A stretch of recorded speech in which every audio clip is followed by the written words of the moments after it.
भयापहं धेनुधर्मरक्षणावतीर्ण पूर्णविग्रहं नीलवारिवाहकान्ति गोकुलेशमाश्रये। अत्र उपस्थित लॉस एंजलिसना આ બધા ભાગ્યવાન વૈષ્ણવો,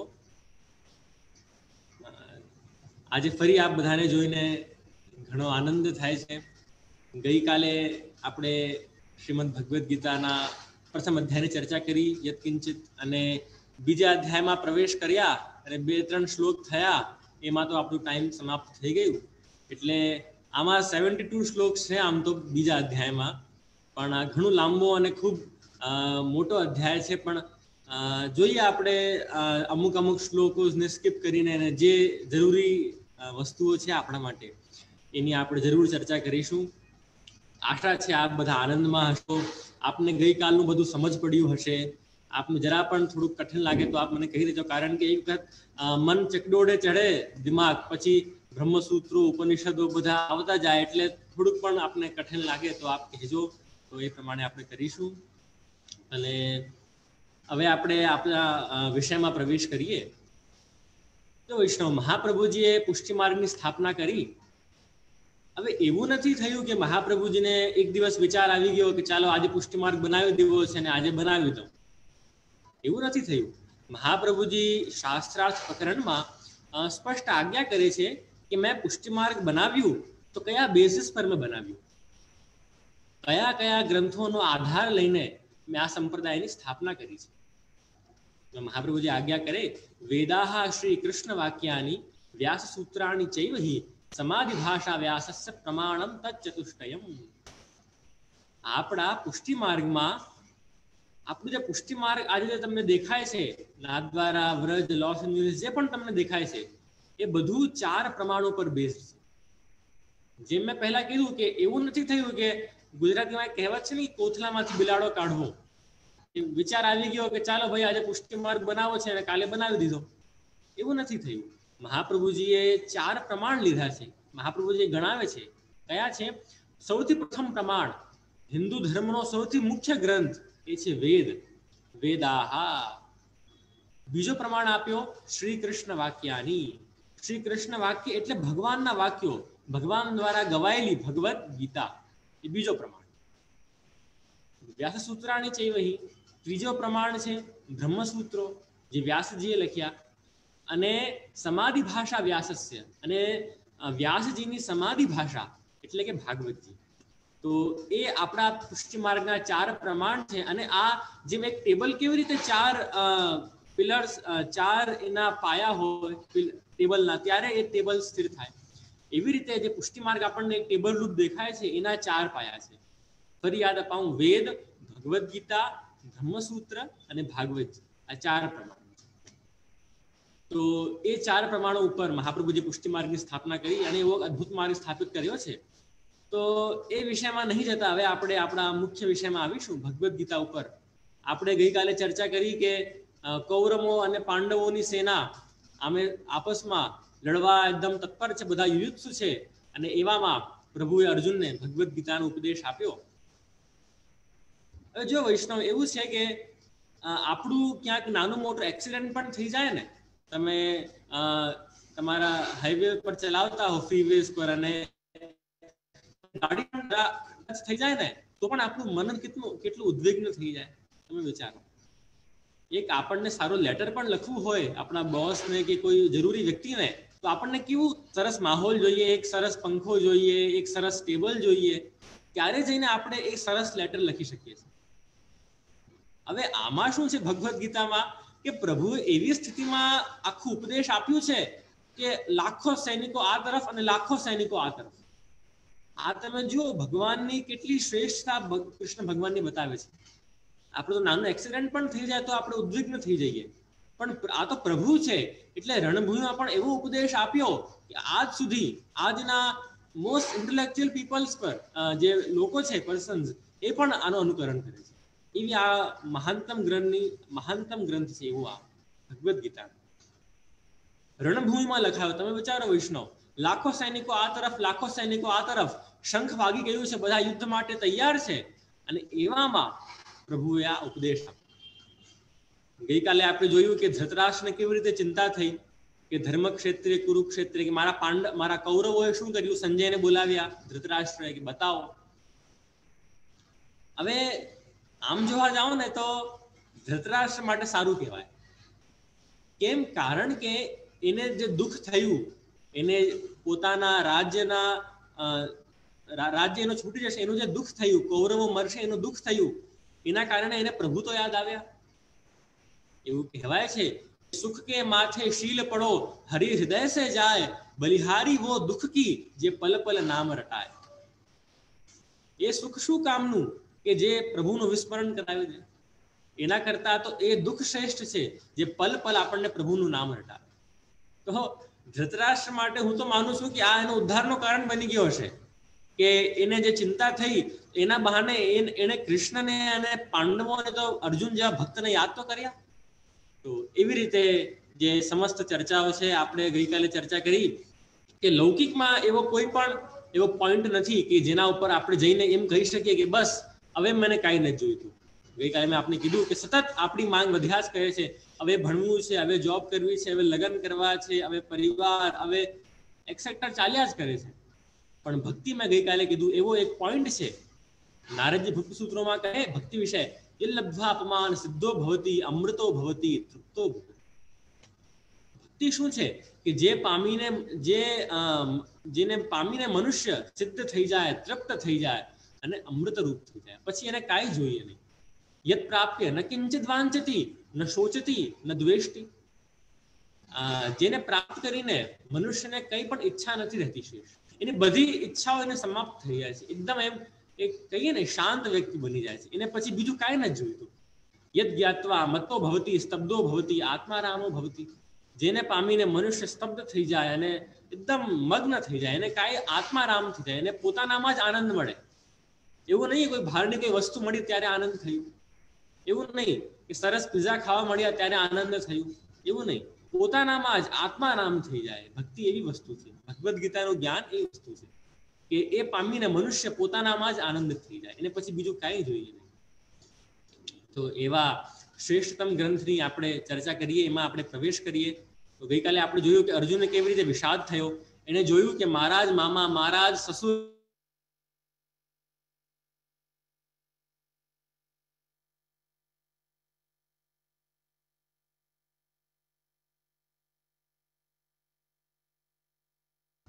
નિશાંતભાઈ, હું કદાચ હોસ્ટ છું ને હું, તો હું આમાં સ્ક્રીન શેર તમને બતાવી શકું. હા જય યુ આર અ હોસ્ટ. હા, તો હું આમાં સ્ક્રીન શેર કરી દઉં.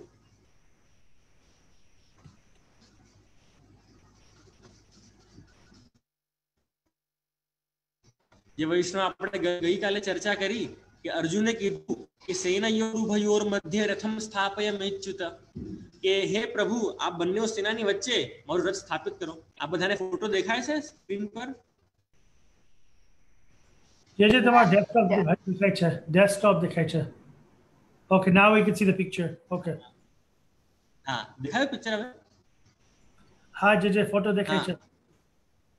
હા, હવે તમે જો વૈષ્ણવ, જે મેં ગઈકાલે વાત કરી, આ ગઈકાલે ફોટો દેખાડવાનું રહી ગયું હતું કે સેનયોરુભયોર મધ્ય રથમ સ્થાપયમેચ્યુત. અર્જુને જે ગઈકાલે વાત કરી કે બંને સેનાની વચ્ચે મારું રથ સ્થાપિત કરો, તો આ જો વૈષ્ણવ, આમાં આપણે કૌરવોની સેના અને પાંડવોની સેના બંને યુદ્ધ કરવા તૈયાર છે અને અર્જુનનું રથ કૃષ્ણ ભગવાન વચ્ચે લઈ આવ્યા. હવે તું જોઈ લે, તને કોની જોડે યુદ્ધ કરવું છે. અને ત્યારે જે અર્જુનને વિષાદ પ્રગટ થયો અને પછી એને બધી જે ચર્ચાઓ કરી, તો વૈષ્ણવ ગઈકાલે આપણે જ્યાં સુધી ચર્ચા કરી હતી 3જા શ્લોક સુધી, કે અર્જુનને વિષાદ થયો અને પછી પ્રભુએ કીધું ક્લૈબ્યમ માસ્મ ગમઃ પાર્થ, કે હે અર્જુન હવે નપુંસકતા નહીં કરીશ. તું એટલો શ્રેષ્ઠ યોદ્ધા છે, એટલો શ્રેષ્ઠ તું ક્ષત્રિય છે, તારા મનમાં આ ભાવ કેવી રીતે આવી ગયો? જો આપ બધાને શ્લોક દેખાય છે સ્ક્રીન પર? હાજી દેખાય. તો આપણે ગઈકાલે આપણે આ ચર્ચા કરી હતી. અને પછી જે ચોથા શ્લોકમાં અર્જુન ઉવાચ, જો તમે જોશો આમાં, જેની પાસે ભગવદ્ ગીતાની બુક હોય એ ઘરે જોશો અને જેની પાસે નહીં હોય એ સ્ક્રીન પર જોઈ શકો છો. આમાં ચોથા શ્લોકમાં તમે જોશો 2.4 જે લખ્યું છે કે અર્જુન ઉવાચ, અર્જુન હવે કહે છે. અર્જુન શું કહે છે?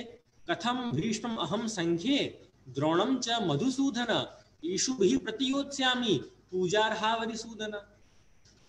હે મધુસૂદન, હે અરિસૂદન, આપ કહો તો છો કે ચાલો તું ભીષ્મ પિતામહને મારી દે, તારા ગુરુઓને મારી દે, પણ હું કેવી રીતે મારું?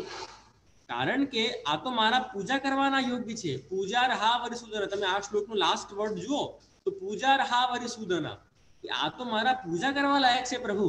આ લોકોએ તો મને જીવન જીવતા શીખવાડ્યું છે, હવે આ લોકોનો વધ હું કેવી રીતે કરી દઉં પ્રભુ? આપ આ કેવી વાત કરો છો? અને ત્યારે જે અર્જુન 5મા શ્લોકમાં કહે છે કે હું આ લોકોને કોઈ પણ હિસાબે મારવા નથી ઈચ્છતો. આ લોકોને મારીને મને શું ફાયદો થશે? મને એ લોકોના ખૂનથી જે ભોગ છે એ બધા મળશે. અને પછી જે ચર્ચાઓ થઈ છે આમાં, અને પછી વૈષ્ણવ હવે ભગવદ્ ગીતાનો એક ખૂબ જ અગત્યનો શ્લોક, જે આપને 7મો શ્લોક દેખાતો હશે આમાં, આ બધાને દેખાતો હશે આમાં 7મો શ્લોક.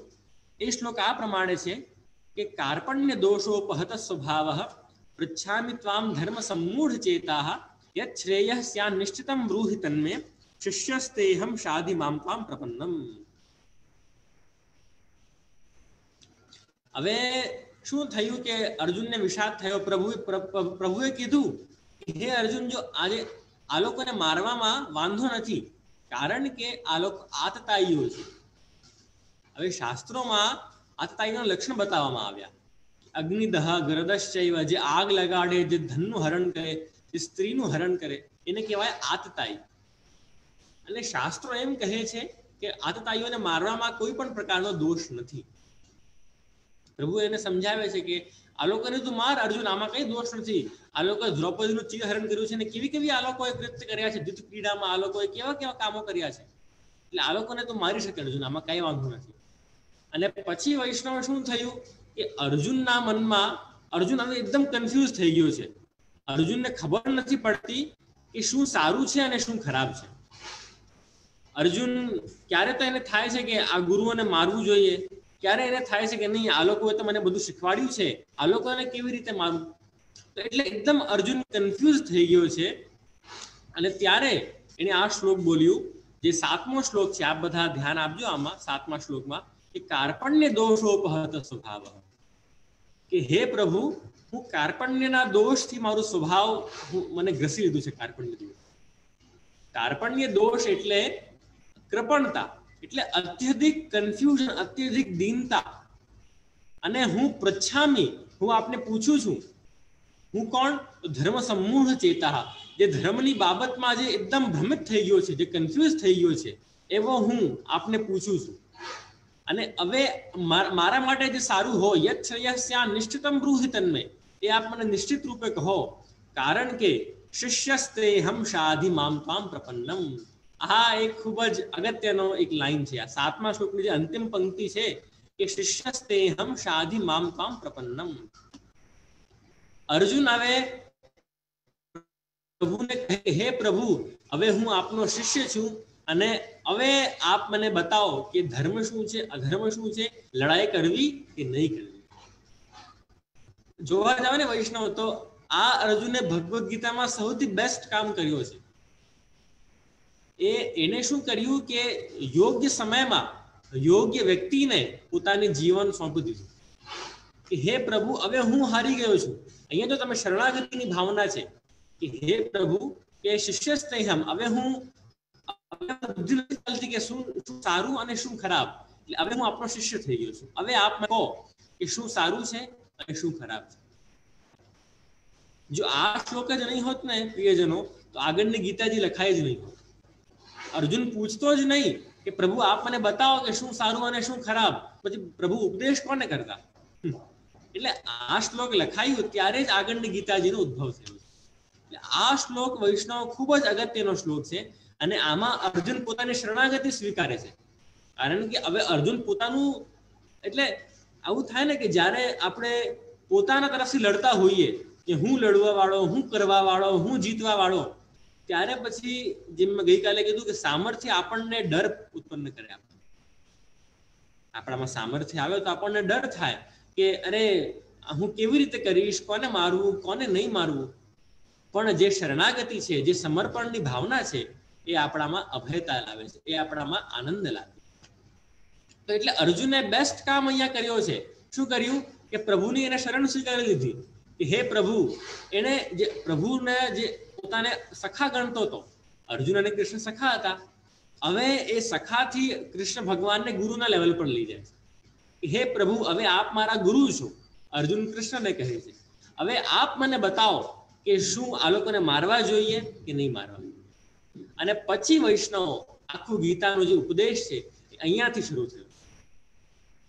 એટલે વૈષ્ણવ તમે જુઓ તો આમાં ગુરુની મહાત્મ્ય આ શ્લોક બતાવવામાં આવ્યું છે.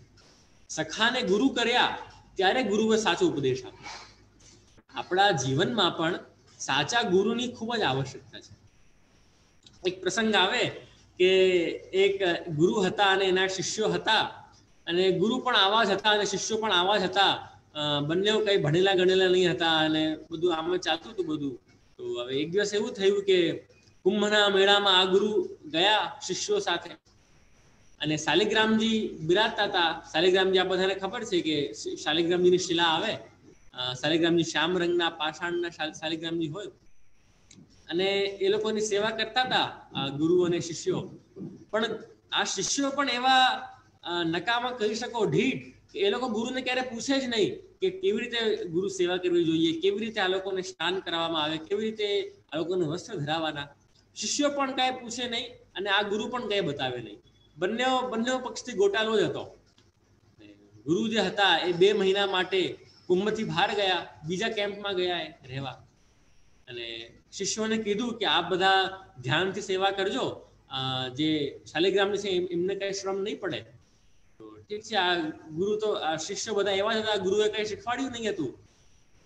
પછી 2-3 મહિના ચાલ્યા ગયા. આ શિષ્યો તો કઈ નહીં, ભોજન કરે અને ઊંઘી જાય, આનંદ કરે, કુંભના મેળામાં નહાવા ચાલ્યા જાય અને ઘરે આવીને ઊંઘી જાય. શાલિગ્રામજીના દર્શન પણ નહીં કર્યા. 3 મહિના થયા. શાલિગ્રામજીમાં ધૂળ જામી ગઈ, એકદમ ધૂળ વાળા થઈ ગયા શાલિગ્રામજી. ખબર મળી કે કાલે ગુરુજી પધારવાના છે. પાછા ગુરુજી પધારવાના છે તો આ લોકોને એકદમ ચિંતા થઈ કે ગુરુએ આજ્ઞા કરી હતી કે બધાને તૈયાર રાખજો, બધા શાલિગ્રામજીને શ્રમ નહીં પડે. તો આ લોકોએ વિચાર્યું, બધા બુદ્ધિમાન તો હતા, બધા થોડા ચંટ હતા, એ બધા શાલિગ્રામજીને આ લોકોએ એક કપડામાં બાંધ્યા અને નદીમાં સ્નાન કરાવવા લઈ ગયા કુંભના મેળામાં. કારણ કે ધૂળ બહુ જામેલી હતી. હવે સ્નાન કરાવવા લઈ ગયા તો હવે ત્યાં નદીનો એટલો ભારે પ્રવાહ કે જેમનો કપડો હતો એ ફાટી ગયો, અને એમાંથી જે બધા શાલિગ્રામજી છે એ બધા નદીમાં પધારી ગયા. હવે નદીમાં પધારી ગયા તો આ લોકોને તો ઘણી ચિંતા કે હવે શું કરીએ. આ લોકો પાછા આવ્યા કે શું કરીએ. એક એમાં જે શિષ્ય હતો એ બુદ્ધિમાન હતો, એટલે એને છે ને જાંબુ લીધા. શાલિગ્રામજી અને જાંબુ એક જેવા લાગે, કારણ કે શાલિગ્રામજી પણ શ્યામ હોય. પાષાણના શાલિગ્રામજી નેપાળમાં ઉદ્ભવ થાય શાલિગ્રામજીનું, ગંડકી નદીમાં નેપાળમાં, અને જાંબુ પણ આવો હોય. તો શિષ્યોએ વિચાર્યું કે ગુરુને તો શું ખબર પડવાની, આપણે જાંબુ પધરાવી દઈશું. ઠીક છે. હવે આ લોકો જાંબુ પધરાવી દીધા, 4-5 જાંબુ ત્યાં સિંહાસન પર પધરાવી દીધા શાલિગ્રામજીના ભાવથી, અને ગુરુ પધાર્યા. ગુરુએ દર્શન કર્યા કે ચાલો બરાબર છે, બધું બરાબર છે. હવે ગુરુ સ્નાન કરીને શાલિગ્રામજીની સેવા કરવા આવે. હવે શું કર્યું કે સ્નાન કરાવ્યા, ચંદન ઘસ્યું, ત્યારે હવે જાંબુ તો તમને ખબર છે કે એને આમ ઘસો તો એની જે છિલકાઓ હોય એ બધા મટી જાય. હવે ગુરુને તો ખબર પડી ગઈ કે આ શાલિગ્રામજી નથી, આ તો બધું ગડબડ ગોટાળા કઈ ચાલે છે અહીંયા. તો આમ ઘસ્યું તો એની જે ગુઠલી આવે એ બહાર નીકળી ગઈ, અને એની જે પડ છે એ છોલાઈ ગઈ. ગુરુ શિષ્યોને જોયું ગુરુએ કે આ શું? તો શિષ્યો કહે કે પુની પુની ચંદન પુની પુની પાણી દેવતા ઘિસ ગયે હમકા જાની. કે હે ગુરુદેવ, અમે તો દેવતાઓને આટલા સ્નાન કરાવ્યા એટલે દેવતા છે શાલિગ્રામજી એ સડી ગયા, દેવતા સડ ગયે હમકા જાની. એટલે કહેવાનું તાત્પર્ય શું છે કે ગુરુ પણ આવા અને શિષ્યો પણ આવા, તો આવું જ થાય. એટલે જીવનમાં હંમેશા વૈષ્ણવ એક વસ્તુ ધ્યાન રાખજો કે સારા ગુરુની હંમેશા આવશ્યકતા છે. આપણને મહાપ્રભુજી જેવા ગુરુ મળ્યા છે, આ બધા ધ્યાનથી સાંભળજો. આપણને બધાને એમના પર ગૌરવ હોવો જોઈએ. હવે તમે લોકો બધા વલ્લભકુલનું આટલું માન કરો છો, હવે તમે જ વિચારો કે શું તમે ગોવિંદ બાવાનું કે અનિરુદ્ધ બાવાનું માન કરો છો? નહીં, ગોવિંદ બાવાનું કે અનિરુદ્ધ બાવાનું કદાપી માન નથી. અમારામાં જે માન છે એ તો શ્રી વલ્લભના કારણે. અમે શ્રી વલ્લભના વંશજો છીએ એટલે તમે અમને આટલું માન આપો છો. બાકી જો વલ્લભના વંશજ નહીં હો તમે તો કોણ અમને પૂછતું? કોઈ નહીં પૂછતું. એટલે અમે જે પણ છીએ આજે એ શ્રી મહાપ્રભુજીના કારણે. એટલે હંમેશા વૈષ્ણવ ધ્યાન રાખજો કે એક વસ્તુ આપ કાન ખોલીને બધા સાંભળી લો, ક્યારે પણ એવું નહીં થાય કે કોઈ વ્યક્તિના સ્વાર્થની પૂજા કરવામાં આપનું એ ફેસ ત્યાં એ મોડવી લે. વસ્તુ હંમેશા યાદ રાખજો કે સ્વાર્થથી ઘણા એવા ખોટા ખોટા ગુરુઓ હોય. આજે તો એક્ઝામ્પલ લેવાની કમી નથી. તો એ પોતાનું સ્વાર્થ પોતાની ઈચ્છાઓ પૂરી કરવા એ લોકો ધર્મ તરફ લોકોને વાળતા હોય. એ નહીં, જેમ મેં કીધું, અમારું માન નથી, ગોવિંદ બાવાનું કે અનિરુદ્ધ બાવાનું કે કન્હૈયા બાવાનું માન નથી. માન છે તો શ્રી મહાપ્રભુજીનું છે. બાકી અમારી શું કિંમત, બાકી અમારી શું ઇજ્જત?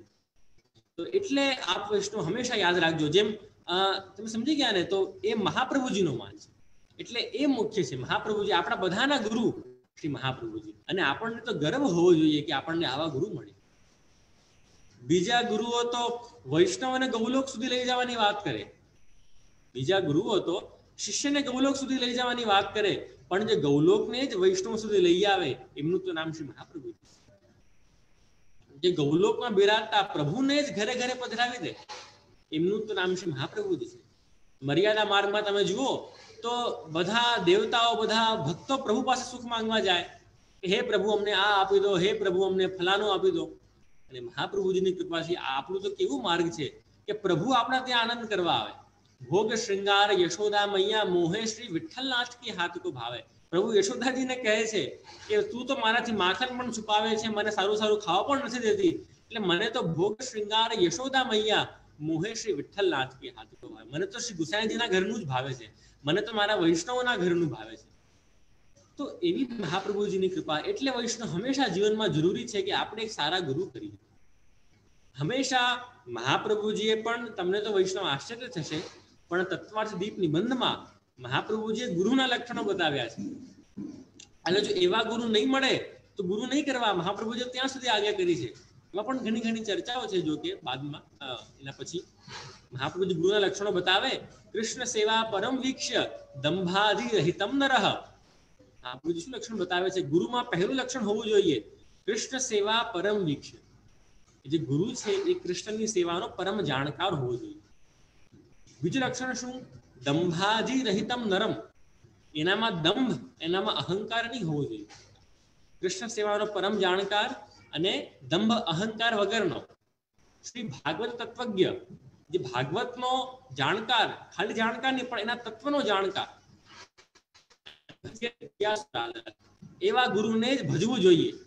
જે જિજ્ઞાસુ હોય, જેને પુષ્ટિ માર્ગ જાણવા વિશે જેમને જિજ્ઞાસુ હોય, જેમ આપ બધા છો, તો એવા ગુરુને જ ભજવું. બધાને નહીં ગુરુ માની લેવા. સમજો આ વાતને. મહાપ્રભુએ લક્ષણો બતાવ્યા છે ગુરુના. આ લક્ષણો હોય તો જ ગુરુ તને ભાવે સ્વયં આપે મૂર્તિ. એ ઘણી પછી મહાપ્રભુએ એમાં ચર્ચા કરી છે. તો કહેવાનું તાત્પર્ય મારું શું છે વૈષ્ણવ, કે જીવનમાં સારા ગુરુની જરૂર છે. તમે જીવનમાં ગુરુ કરો તો ખૂબ વિચારીને ગુરુ કરવાના, પણ પછી ગુરુ કરી લીધા પછી એમાં વિચાર નહીં કરવાનો. સમજી ગયા ને? એક વખત તમે ગુરુતા એમની સ્વીકારી, તમે શિષ્યતા એમની સ્વીકારી, પછી શંકા નહીં કે નહીં આ બરાબર નથી, પેલું બરાબર નથી. એક વખત વિશ્વાસ મૂક્યો તો પછી ડગમગ નહીં થવું. આવી રીતે તમે જુઓ, આમાં અર્જુને પણ પ્રભુમાં એને વિશ્વાસ મૂક્યો છે કે કાર્પણ્ય દો, હું આપને પૂછું છું, પૃચ્છામિ ત્વામ ધર્મ સમૂઢ ચેતા. હું આપને પૂછું છું પ્રભુ શું મારું કર્તવ્ય છે આપને બતાવો. શરણ આયે સોય તારે. એટલે પ્રભુના તો જે વખત જે શરણમાં આવે ને તો પ્રભુ એનો તો ઉદ્ધાર જ કરે. પછી પ્રભુ તો આપણા એવા છે. તો એવી રીતે અર્જુનને મેં કીધું કે બેસ્ટ કામ અર્જુને કોઈ જીવનમાં કર્યું હોય તો રણભૂમિમાં આ કર્યું કે પ્રભુની એને શિષ્યતા, એ પ્રભુને એને ગુરુ બનાવી લીધા કે હવે પ્રભુ આપ મને બતાવો કે શું કરવું. અને એવી રીતે હવે આપ બધા અહીંયા સ્ક્રીન પર ફરી જોશો તો આમાં અવાજ આવે છે ને મારી?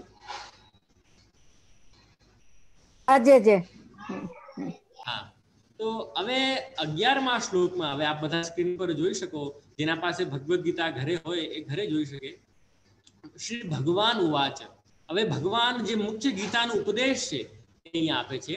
પ્રભુ આગે કરે છે કે અશોચ્યાનન્વ શોચસ્ત્વમ પ્રજ્ઞાવાદાંશ્ચ ભાષસે ગતાસુંશ્ચ નાન શોચંતિ પંડિતાઃ. પ્રભુ કેટલી ગજબની આજ્ઞા કરે છે. જો આમાં પ્રભુ કહે છે, હવે અર્જુનને પ્રભુ જાણે દાંટતા હોય ને એવી, કે હે અર્જુન તું પંડિતો જેવી વાતો તો કરે છે, પણ શું તને ખબર છે પંડિતો કોણ હોય છે? કે જે તું અર્જુન શું કરે છે હમણાં, કે ન શોક કરવા જે વસ્તુનો શોક કરે છે. અશોચ્યાનન્વ શોચસ્ત્વમ, જે અશોચ છે, જે વસ્તુનો શોક નહીં કરવો જોઈએ એ વસ્તુ પાછળ તું શોક કરે છે. અને પાછો તું વાત કેવી કરે છે? પ્રજ્ઞાવાદાંશ ભાષતે, બહુ બુદ્ધિમાન હોય એવી તું વાતો કરે છે. કેમ? કારણ કે ગતાસુંશ્ચ, જે લોકોનું પ્રાણ ચાલ્યું ગયું છે અને જે લોકોનું પ્રાણ નથી ગયું, અર્થાત જે જીવિત છે અને જે મૃત્યુ પામી ગયા છે, એ બંને વિષય જે પંડિતો છે એ કદાપી ચિંતા કરતા નથી. મૃત્યુ પ્રિયજનો આપણા જીવનની એક એવી અનિવાર્ય ઘટના છે, એક એવી કમ્પલસરી ઘટના છે કે જેનાથી કોઈ પણ બચી શકવાનું નથી. એ વાત આપ હંમેશા યાદ રાખો. આપણે હિન્દુ ધર્મમાં જો એક એવું હોય કે અમુક જે નાસ્તિકવાદીઓ હોય એ લોકો દેહાત્મવાદના સિદ્ધાંતને માને. દેહાત્મવાદ એટલે આપણું શરીર જ આપણી આત્મા છે. સમજી ગયા ને? આપણી જે આત્મા છે અને આપણું જે શરીર છે એ જુદા જુદા નથી. એ સિદ્ધાંતને કહેવાય દેહાત્મવાદ. અને આપણે હિન્દુ ધર્મના લોકો રિબર્થની ફિલોસોફીમાં માનીએ. આપણે શું માનીએ કે આપણી અંદર જે જીવ છે એ જુદો છે. તમે કોઈને પણ પૂછો કે ભાઈ તમારું શું નામ, તો કહે કે મારું નામ રમેશ, મારું નામ પરેશ, મારું નામ સુરેશ. કોઈ બેનને પૂછો તો કે મારું નામ કમલાબેન, મારું નામ વિમલાબેન, મારું નામ સ્મિતાબેન. પણ હવે અહીંયા એ વાત શું છે? આપણું કૃષ્ણ ભગવાન કહેવા શું અહીંયા આજ્ઞા કરે ઈચ્છે છે કે તમે વિમલભાઈ પણ નથી, તમે રમેશભાઈ પણ નથી, તમે સ્મિતાબેન પણ નથી, તમે કોઈ બીજા જ છો. સમજી ગયા? આપણે જે આ દેખાય છે, આ હાથ દેખાય છે એ આપણે નથી. આ જે આપણું મું છે એ પણ આપણે નથી. આપણે કોઈ અંદરના વ્યક્તિ છીએ. એટલે તમે વિચારો વૈષ્ણવ કે જ્યારે વ્યક્તિનું મૃત્યુ થાય છે ત્યારે આ બધું તો અહીંયા જ રહી જવાનું ને. તમે લઈને જવાના ઉપર, કોઈ લઈને જવાનું હોય તો મને કહી દેજો નામ, જે પણ લઈ જવાના હોય ઉપર. તો કોઈ નથી લઈ જવાનું. આપણને આ બધું અહીંયા જ મૂકીને જવું છે. શરીર છે, કાન છે. એટલે આનું શું અર્થ થયું સ્પષ્ટ? કે જે જાય છે એ કોઈ બીજો જ છે. જે ઓરિજિનલી આપણે છીએ એ તો કોઈ બીજા જ છીએ. આ જે આપણને દેખાય છે એ આપણે નથી. તો આ વાતનું પ્રતિપાદન અહીંયા કૃષ્ણ ભગવાન કરે છે. જે મેં પહેલા કીધું, મૃત્યુ જીવનની એક એવી અનિવાર્ય ઘટના છે કે જેને કોઈ ટાળી શકે નહીં. ગૌતમ બુદ્ધનો એક પ્રસંગ આવે કે ગૌતમ બુદ્ધ એક ગામમાં પધાર્યા અને એ ગામમાં ખૂબ પ્રવચન ચાલતા હતા, એમના સત્રો ચાલતા હતા. અને એવામાં એક છોકરાનું મૃત્યુ થઈ ગયું. એની માને ખૂબ શોક થયો કે અરે મારો એકનો એક દીકરો, એનું મૃત્યુ થઈ ગયું અને હવે હું કેવી રીતે જીવીશ. બહુ આકુળ વ્યાકુળ. અને એને સાંભળ્યું કે ગામમાં કોઈ સંત મહાત્મા પધાર્યા છે. ગૌતમ બુદ્ધ પાસે ગયા. એ જે એની મમ્મી હતી, હવે એની માતાએ ગૌતમ બુદ્ધને એકદમ રડવા માંડે અને ખૂબ વિષાદ કરે કે હે ગૌતમ બુદ્ધ, આ કેવું થયું હશે અને મારા દીકરાને કેવું આમ થયું હશે, કેમ આમ થયું હશે? આપ એટલા જ મોટા સંતો હો તો આપ મારા દીકરાને જીવિત કરી દો. ગૌતમ બુદ્ધે કહ્યું કે ઠીક છે, હું જીવિત કરી દઈશ, પણ એક શરત છે કે તું આખા ગામમાં જા અને એ ઘરથી જળનું ગ્લાસ લઈને આવ કે જ્યાં એક પણ મૃત્યુ નહીં થઈ હોય. હવે ઠીક છે, આ બેન તો પોતાના પુત્રના મરણ માટે એટલા વ્યાકુળ અને એટલા તત્પર થઈ ગયા કે આ તો ખબર જ નહીં એમને. એકદમ વ્યાકુળમાં ચાલ્યા ગયા, બધા આખા ગામમાં ફરે અને બધા પાસે માંગે કે એ મને આપ આપો કે જેમાં એક પણ મૃત્યુ નહીં થયું હોય, એવું કોઈ ઘર મને મળી જાય.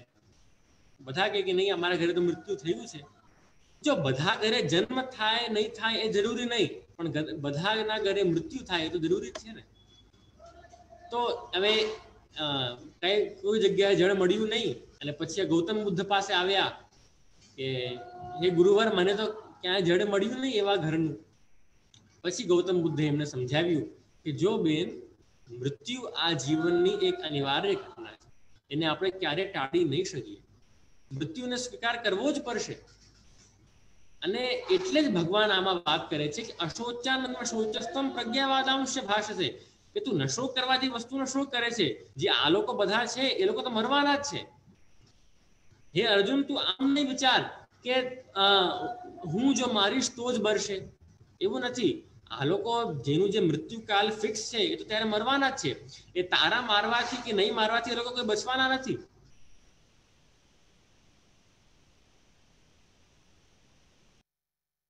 ટાળી નહીં શકીએ, એના પાછળ તું શોક નહીં કર અને આ લોકો પર તીર ચલાવ. પ્રભુએ આ આજ્ઞા. તો એવી રીતે અશોચાનંદ શોચસ્તમ પ્રજ્ઞાવાદાંશ ભાષસે અને ગતાસૂન ગતાસૂંશ્ચ નાન શોચંતિ પંડિતઃ. આ પ્રમાણે પ્રભુએ અર્જુનને ઉપદેશ આપ્યો. અમારા સૂરદાસજી ગાય કે જન્મત મરત કીતે જુગ બીતે, અજહુ લાજન આઈ, મન તોસો કીતી કહી સમજાય. કે આપણને જન્મ લેતા અને મરતા તો કેટલા જન્મ વીતી ગયા છે. આ બધાના જાણ માટે એક વાત કહી દઉં. એવું નથી કે અર્જુન આમાં આગળ આવશે કે પ્રભુ અર્જુનને સમજાવે છે, પ્રભુ સમજાવે છે અર્જુનને કે એવું નથી કે તું આજે જ છે. તું અર્જુન હતો એના પહેલા પણ તું હતો. તું અર્જુન છે ત્યારે પણ તું છે અને તું મરી જઈશ ત્યારે પણ તું રહીશ. આ તમે થોડુંક ધ્યાનથી સમજો ને કે સમજ નહીં પડે.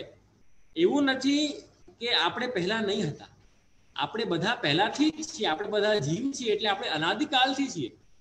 અને એવું નથી કે ભવિષ્યમાં આપણે મરી જઈશું એટલે આપણે ચાલી જઈશું. એ મરશે તો આ દેહ મરશે, આપણે મરવાના નથી. અર્જુન પ્રભુ કેટલું ગજબનો ઉપદેશ આપે છે કે આપણે ક્યારે મરવાના જ નથી. આપણે જે જીવાત્મા છે તો અમર છે, તો અનાદિકાલથી ચાલી આવી છે. એને તો આગળ આવશે કે તું અર્જુન જેને વિચારે છે કે હું જેને મારીશ એ તો મરવાનું જ છે. પ્રભુ આજ્ઞા કરે છે આમાં કે હે અર્જુન, તું જેને વિચારે છે કે હું મારીશ તો મરવાનું જ. કોણ? આ દેહ, આ શરીર.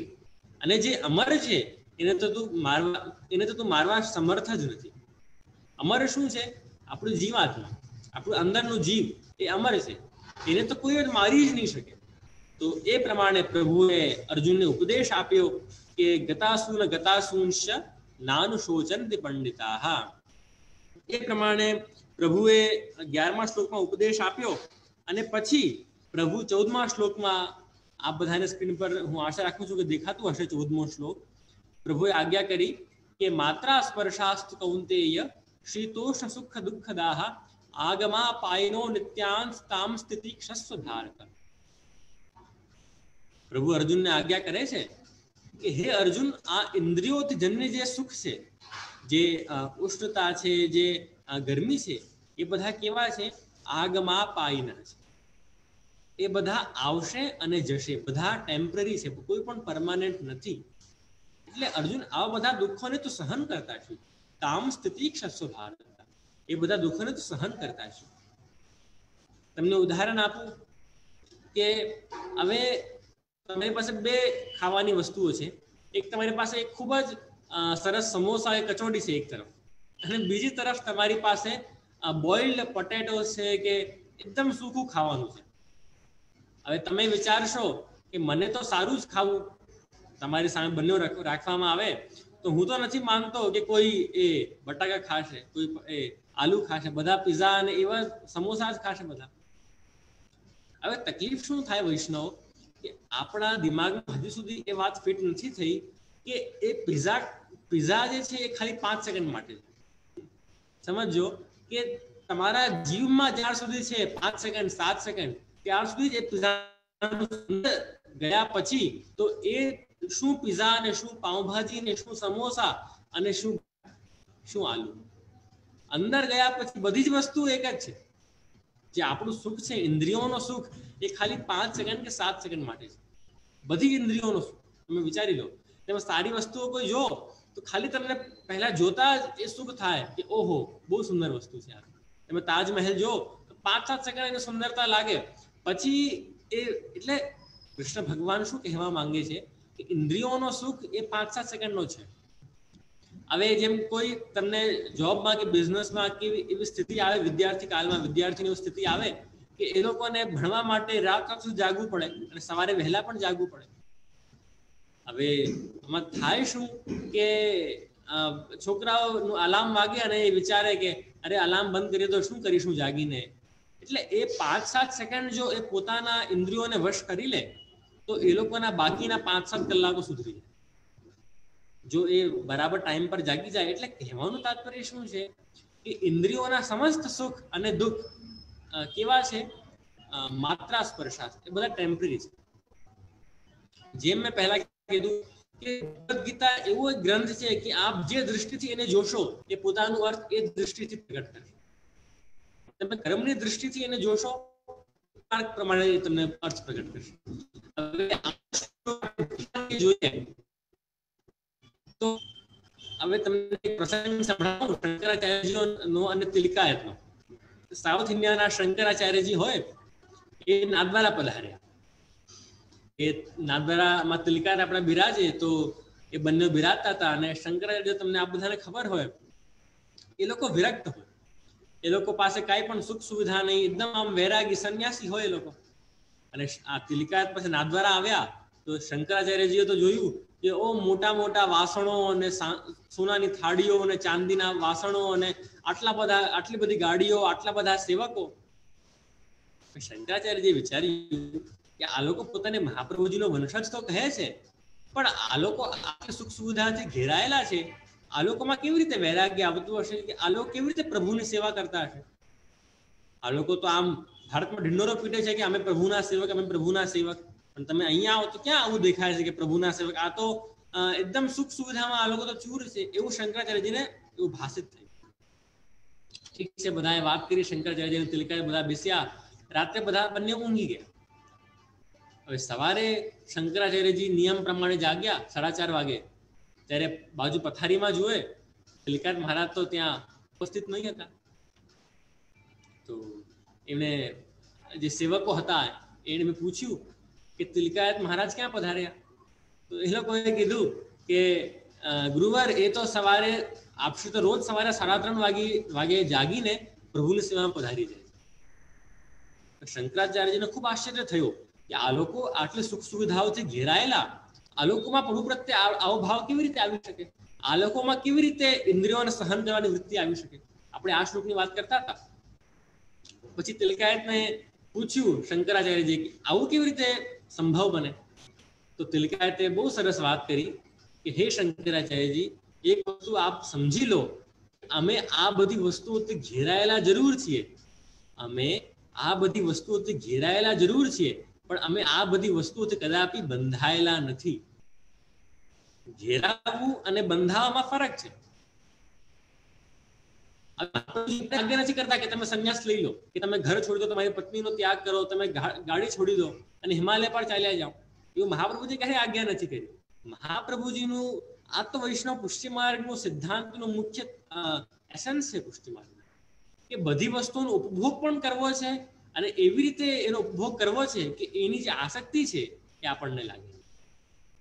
આપણને બધી વસ્તુ, જેમ ઈશોપનિષદ કહે કે તેના ત્યક્તેન ભુંજીતા, વસ્તુનો ત્યાગ નથી કરવો. સમજી ગયા ને મારી વાત? કે એવું નથી કરવું કે આપણને તમારી પાસે iPhone 11 હોય તો તમે એને ફેંકી દો, તમારી પાસે મર્સિડીઝ હોય તો તમે એને ફેંકી દો, એવું નથી કરવું. આ તો બીજા બધા આચાર્યો કહે છોડો, મહાપ્રભુજી આજ્ઞા કરે મોડો. વસ્તુને છોડવી નથી, પણ એની ખાલી જે ડાયરેક્શન છે એ મોડી દેવી છે અને એને પ્રભુ પરક કરી દેવી છે. સારી સુગંધ લગાડવી તો પણ પ્રભુ માટે, સારા વસ્ત્રો પહેરવા તો પણ પ્રભુ માટે, સારા તૈયાર થવું, એમ નહીં કે હું અમિતાભ બચ્ચન લાગુ અને શાહરૂખ ખાન લાગુ, એના માટે સારું તૈયાર નથી થવું, પણ મારા પ્રભુ પસંદ થશે, મારા પ્રભુ રાજી થશે, એના માટે સારા તૈયાર થવું. એટલે વૈષ્ણવ આમાં ભગવદ્ ગીતામાં પ્રભુ પણ એ જ આજ્ઞા કરે છે કે આપણા ઇન્દ્રિયોના જે સુખ છે એ બધા ટેમ્પરરી છે. આ ટેમ્પરરી વસ્તુ પાછળ નહીં જતા આપણે એવી વસ્તુ પાછળ જઈએ કે જે પરમાનન્ટ. એટલે આપણે પ્રભુ પાછળ જઈએ, આપણે સેવા પાછળ જઈએ, એ આનું મુખ્ય તાત્પર્ય છે. તો આ પ્રમાણે આ શ્લોક થયો. મહાપ્રભુજી પણ વિવેક ધૈર્યાશ્રયમાં આજ્ઞા કરે ને કે ત્રિદુઃખ સહેનમ ધૈર્યમ, દુઃખને સહન કરતા શીખો, મહાપ્રભુજી આજ્ઞા કરી. તમારી સામે દુઃખ આવે એનાથી ભાગો નહીં, એને સહન કરતા શીખો કે ભાઈ ઠીક છે, હું માંદો પડ્યો તો માંદો પડી ગયો, મને કોરોના થયું તો થયું, ક્યાં વાંધો છે, દુઃખને સહન કરતા શીખો, એવું મહાપ્રભુજીને આજ્ઞા. પણ હા, પછી દુઃખને સહન કરતા શીખો એ મારું અર્થ અન્યથા પણ નહીં લેતા કે પછી મને ખબર પડે કે ઘણા લોકો તો પોતાને જ એવું પણ કરતા કે આગ જલતી હોય અને એમાં તમે પોતાનું હાથ મૂકો. દુઃખને સહન કરવાનું એ તાત્પર્ય નહીં થયું કે સામે તમે દુઃખને ઇન્વાઇટ કરો, એ તાત્પર્ય નથી, પણ દુઃખ આવ્યું તો એને સહન કરતા છે. વિવેક ધૈર્ય મહાપ્રભુએ આજ્ઞા કર્યું છે. એટલે દુઃખ સામેથી ઓઢવાનું નહીં. આપણે રજાઈ પડી હોય, તમે ઊંઘવાના હો, ચાદર પડી હોય તો આપણે એ ચાદરને સામેથી ઓઢીએ આપણા ઉપર, એ કોઈ આવતું નથી આપણા ઉપર. એવી રીતે દુઃખને ઓઢવાનું નહીં, પણ દુઃખ આવી જાય તો એને સહન કરવું. મહાપ્રભુજી એમાં આજ્ઞા કરે કે પ્રતિકારો યદૃચ્છાતા સિદ્ધશ્ચેના ગ્રહી ભવે. કે જો દુઃખનો પ્રતિકાર થતો હોય, કે એવું કંઈ થતું હોય કે દુઃખ સામેથી ચાલ્યું જતું હોય, હવે ઠંડ પડતી હોય, એકદમ 5 ડિગ્રી હોય, 6 ડિગ્રી હોય, અને તમારી બાજુમાં સ્વેટર પડ્યું હોય અને તમે સ્વેટર નહીં પહેરો તો કે ગોવિંદ બાબાએ તો આગે કરી છે કે દુઃખને સહન કરો, તો એ કોઈ તાત્પર્ય નહીં થયું. બાબા દુઃખને સહન કરવાનું એટલે તમે કહો કે ભાઈ હું તો માંદો પડ્યો, ડોક્ટર પાસે હું તો જઈશ નહીં, બાબાએ કીધું છે કે દુઃખ સહન કરો, એવું નથી. ડોક્ટર પાસે જવું છે, એની દવાઈ પણ એકદમ કાળજીથી લેવી છે, પણ પછી એ દવાઈનું અસર શું થાય છે ને શું નથી થતું એ વિશે ચિંતા નથી. એ બધી પ્રભુ માટે છોડી દેવું છે. એટલે દુઃખનો પ્રતિકાર થતો હોય તો કરી દેવું. ઘણા લોકોને તમે જુઓ ને વૈષ્ણવ, તો 12 માસ દુઃખી રહેવાની આદત હોય. 12 માસ કાંઈ પણ આવી જાય એ લોકોને દુઃખ જ દુઃખ હોય કે અરે ભગવાન, હવે તો વરસાદ આવી ગઈ, હવે તો અમે ગયા, હવે કેવી રીતે બચીશું? અરે ભાઈ, તું ભજીયા તળીને આનંદ કરને, ભજીયા ખાઈને આનંદ કરને. અરે ભગવાન, હવે તો ઠંડી આવી ગઈ, હવે શું કરીશું? અરે ભાઈ, સુરત આવીને ઊંધિયો ખાને, ઊંધિયો ખાઈને આનંદ કર. અરે ભગવાન, હવે તો ગરમી આવી ગઈ. એટલે ઘણા લોકોને તમે જુઓ તો શું હોય, 12 માસ દુઃખી રહેવાની આદત. અરે બહુ ગરમી પડે છે આ વર્ષે તો, અને ગરમી નહીં પડે તો કે અરે ખબર નહીં વાતાવરણને શું થઈ ગયું છે, બધું વિપરીત ચાલે છે. અરે ભાઈ, કેમ ચિંતા કરે છે તું? તારા હાથમાં કઈ છે જ નહીં તો એની કેમ ચિંતા કરે છે? અમરસ ખા અને આનંદ કર, આમ ખા. કહેવાનું તાત્પર્ય મારું એ છે વૈષ્ણવ કે જો દુઃખ આવી જાય તો એને સહન કરો, પણ સામેથી દુઃખને ઇન્વાઇટ નથી કરવો. સામેથી અગ્નિ જલતી હોય ને તમે એમાં હાથ નાખો કે બાબાએ દુઃખ સહન કરવાની આજ્ઞા કરી છે કૃષ્ણ ભગવાને, એ વસ્તુ. એટલે દુઃખ આવે તો એટલે તમે આ શ્લોકમાં જો 14મા શ્લોકમાં અંતમાં શું લખ્યું છે? તાન તિતિક્ષસ્વ. તિતિક્ષસ્વ એટલે એને સહન કરો. સંસ્કૃતમાં તિતિક્ષસ્વ એટલે એને સહન કર. ભારત એટલે અર્જુન. હે અર્જુન, આવા દુઃખોને તું સહન કરતા છે. તો હું આશા રાખું છું આપ બધા આ શ્લોક સમજી ગયા હશો.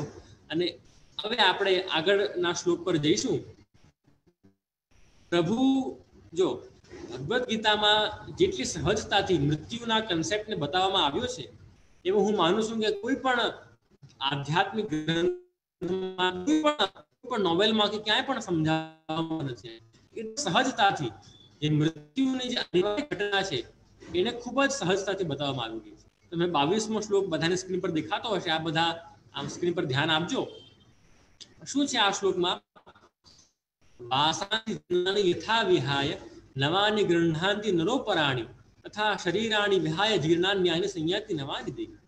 જેવી રીતે એક વ્યક્તિ જૂના કપડાઓને છોડીને નવા કપડાઓ પહેરે છે, એવી રીતે જ આ જીવાત્મા જૂના શરીરોને છોડીને નવા શરીરોનું ગ્રહણ કરે છે.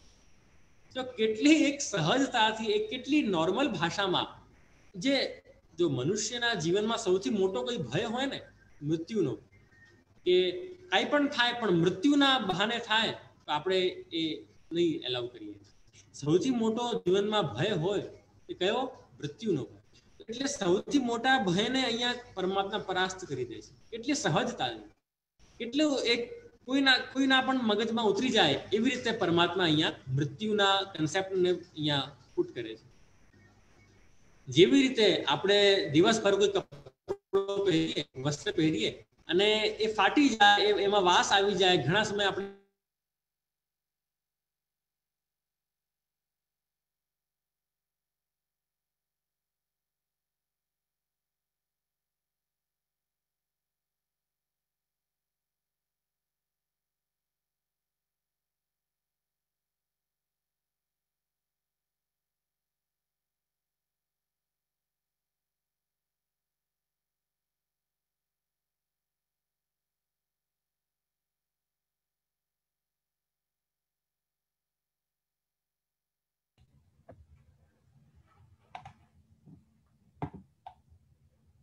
વૈષ્ણવો જે હમણાં ફરીથી પાછા આવી જશે, એમનો સિગ્નલ બહુ વીક છે ફોનનો, તો જે હમણાં પાછા આવશે, લેડીઝ એન્ડ જેન્ટલમેન, જે હમણાં પાછા આવશે અને સિગ્નલ કટ થઈ ગઈ છે.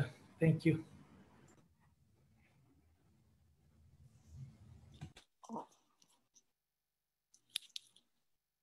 કેમ નહીં આવી?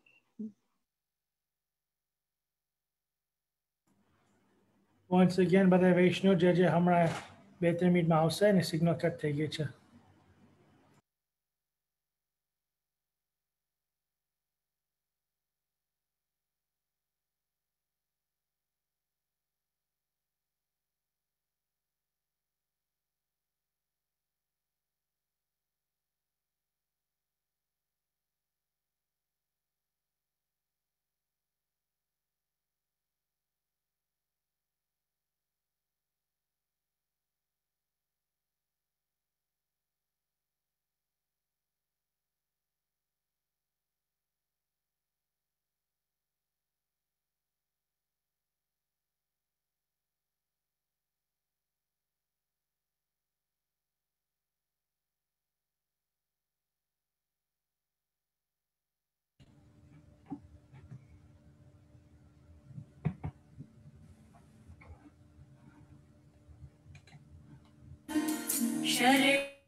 નિશાંત,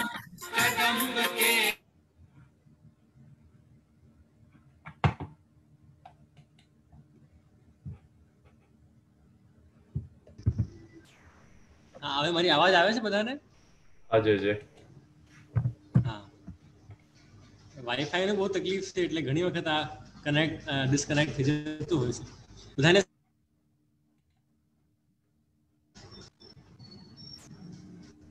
દેખાય છે ને બધાને? આ સ્ક્રીન શેર કરીએ. હાજી. તો વૈષ્ણવ આપણે ચર્ચા કરતા હતા કે ભગવદ્ ગીતામાં જેટલી સહજતાથી આખી મૃત્યુની ઘટનાને એનું વર્ણન કરવામાં આવ્યું છે એટલો કોઈ પણ ગ્રંથમાં નથી કરવામાં આવ્યું. આ તમે 22મો શ્લોક જુઓ તો વાસાન જીર્ણાની યથા વિહાય, કે જેવી રીતે કોઈ મનુષ્ય હોય એના જે વસ્ત્રો હોય એ ફાટી ગયા હોય કે જૂના થઈ ગયા હોય, હવે મનુષ્ય શું કરે છે? એ જૂના કપડાઓને છોડીને નવા કપડાઓ પહેરી લે છે. એમાં કોઈ ક્યાં વાંધો છે એમાં? એવી રીતે જ્યારે આપણું શરીર પણ જૂનું થઈ જાય, જૂના કપડા, જ્યારે આપણા ઘૂંટણમાં ટાંકાઓ મરી જાય, જ્યારે કેટલી તકલીફો આપણને આવે, જ્યારે આપણું શરીર પણ જુર્રીઓ પડી જાય, ત્યારે શું થાય છે? આ જે જીવાત્મા છે એ આ જૂના કપડાને છોડીને નવા કપડામાં ચલી જાય છે. અર્થાત જૂના દેહને છોડીને નવા દેહમાં એ પ્રસ્થાન કરે છે.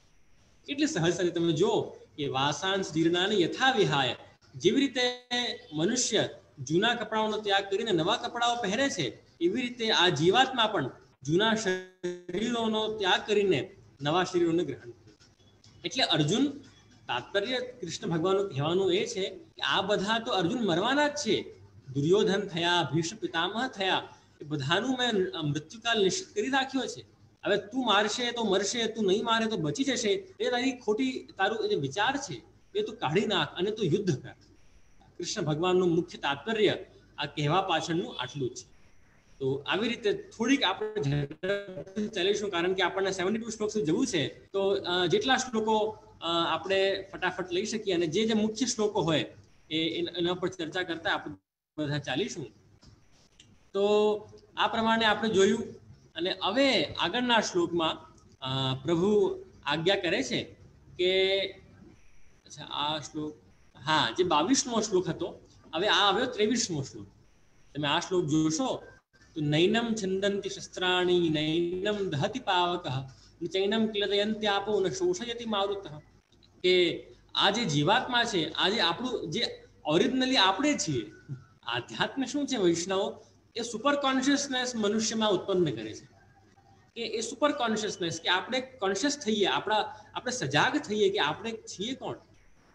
આજે મનુષ્ય આપણે બધા શું કરીએ છીએ, આ દેહને શૃંગારવા તો આખો દિવસ પ્રયાસ કરીએ છીએ કે સારા પાવડર લગાવીએ, સારી કંગાઓ કરીએ, કરવું જ છે, હું મના નથી કરતો, પણ શરીરને શણગારવા સાથે સાથે આપણે આપણા આત્માને પણ સજ્જ કરીએ. આપણે આત્માના અને આપણે આપણા મનના પણ શૃંગાર કરીએ. એ જ મુખ્ય કૃષ્ણ ભગવાનનો કહેવાનો તાત્પર્ય છે. કારણ કે મુખ્ય જે સાચા સ્મિતાબેન છે, સાચા વિમલભાઈ છે, સાચા કોઈ પણ છે, એ આ નથી, એ તો અંદરવાળા છે. સમજી ગયા ને? આ તો બધું ટેમ્પરરી છે. પ્રભુ આગળ આજ્ઞા કરશે કે આપણે અવ્યક્તાદિની ભૂતાની વ્યક્ત મધ્યાની ભારત. આપણે જ્યારે આપણે કોઈ વ્યક્તિ જો 40 વર્ષનો હોય, 40 વર્ષ પહેલા વ્યક્તિ ક્યાં હતો? નહીં હતો, એ અવ્યક્ત હતો પહેલા. 40 વર્ષથી એ વ્યક્ત છે અને પછી માનો કે 40-50 વર્ષ પછી એ પાછો અવ્યક્ત થઈ જશે. પહેલા અવ્યક્ત હતો, હવે વ્યક્ત છે, એટલે એ એક્સપ્રેસ્ડ છે, અને પછી પાછો અવ્યક્ત થઈ જવાનો. તો હવે જો પહેલા અવ્યક્ત હતો, હવે વ્યક્ત છે અને પાછો અવ્યક્ત થઈ જવાનો, એમાં ક્યાં વાંધો છે? કારણ કે આજે આપણી 90 વર્ષની કે 100 વર્ષની ઉંમર છે, બધી ટેમ્પરરી સ્ટેટ છે, એ પરમાનન્ટ નથી.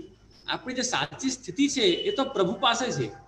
એ આપણી સાચી સ્થિતિ, આપણું સાચું આનંદ તો પ્રભુની સેવામાં છે. તો એટલે અહીંયા પરમાત્મા આજ્ઞા કરે છે જીવાત્માનું સ્વરૂપ બતાવતા કે નૈનમ છંદંતિ શસ્ત્રાણી નૈનમ દહતિ પાવકઃ ચૈનમ ક્લેદયન્ત્યાપો ન શોષયતિ મારુતઃ. કે આ જે જીવાત્મા છે એને જે આપણા શસ્ત્રો છે, જે આપણે તીર છે, જે આપણે ધનુષ છે, એને ક્યારે એમાં છેદ નથી કરી શકતા. અર્થાત આ તીર થઈ, તમારી બંદૂક થઈ, એ ક્યારે જીવાત્માને મારી નહીં શકે. એ મારશે તો આ દેહને મારશે, અંદરનો જે જીવાત્મા છે એને ક્યારે મારી શકવાની જ નથી, કારણ કે એ તો અમર છે. તો હે અર્જુન, તું જે સાચા, કૃષ્ણ ભગવાન શું કહે છે આમાં, કે જે સાચો ભીષ્મ પિતામહ છે એને તો તું મારી શકવાનો જ નથી. જે સાચા કૃપાચાર્ય છે, જે અંદરના કૃપાચાર્ય છે, એને તો તું મારી શકવાનો જ નથી. તું જેને મારે છે એ તો આ શરીર છે, એ તો આમ જ મરવાનું જ છે. એમાં કઈ શો કરવા જેવું છે જ નહીં. નૈનમ છંદંતિ શસ્ત્રાણી નૈનમ દહતિ પાવકઃ. અગ્નિ હોય, આગમાં બાળો તો પણ આ શરીર બળી જશે, પણ આ જે જીવાત્મા છે એને અગ્નિમાં પણ એવું સામર્થ્ય નથી કે આ જીવાત્માને મારી શકે. અને ચૈનમ ક્લેદયન્ત્યાપો, પાણીમાં પણ એવું સામર્થ્ય નથી કે આને ભીંજોવી શકે. અને ન શોષયતિ મારુતઃ, મારુતઃ એટલે પવન, પવનમાં પણ એવું સામર્થ્ય નથી કે આને સૂકવી શકે. અર્થાત શસ્ત્રોમાં એટલી તાકાત નથી કે આને મારી શકે, અગ્નિમાં એટલું સામર્થ્ય નથી કે આને જલાવી શકે, પાણીમાં એટલું સામર્થ્ય નથી કે આને ભીંજોવી શકે, અને પવનમાં એટલું સામર્થ્ય નથી કે આને સૂકવી શકે. જો કેટલું એ કહીએ ને સુપર કોન્શિયસનેસ છે આ, કેટલું પ્રભુ કેવું પરમ સત્ય આપણને બધાને કહી દે છે. આપણે દુઃખ કરતા હોઈએ કે અરે મારો દીકરો ગયો, મારા મામા ગયા, મારા પપ્પા ગયા. કૃષ્ણ ભગવાન કહે છે કે તું એ છે જ નહીં, તું તો કોઈ બીજો જ છે. એટલે તું જે મુખ્ય છે એના માટે તું પ્રયાસ કર.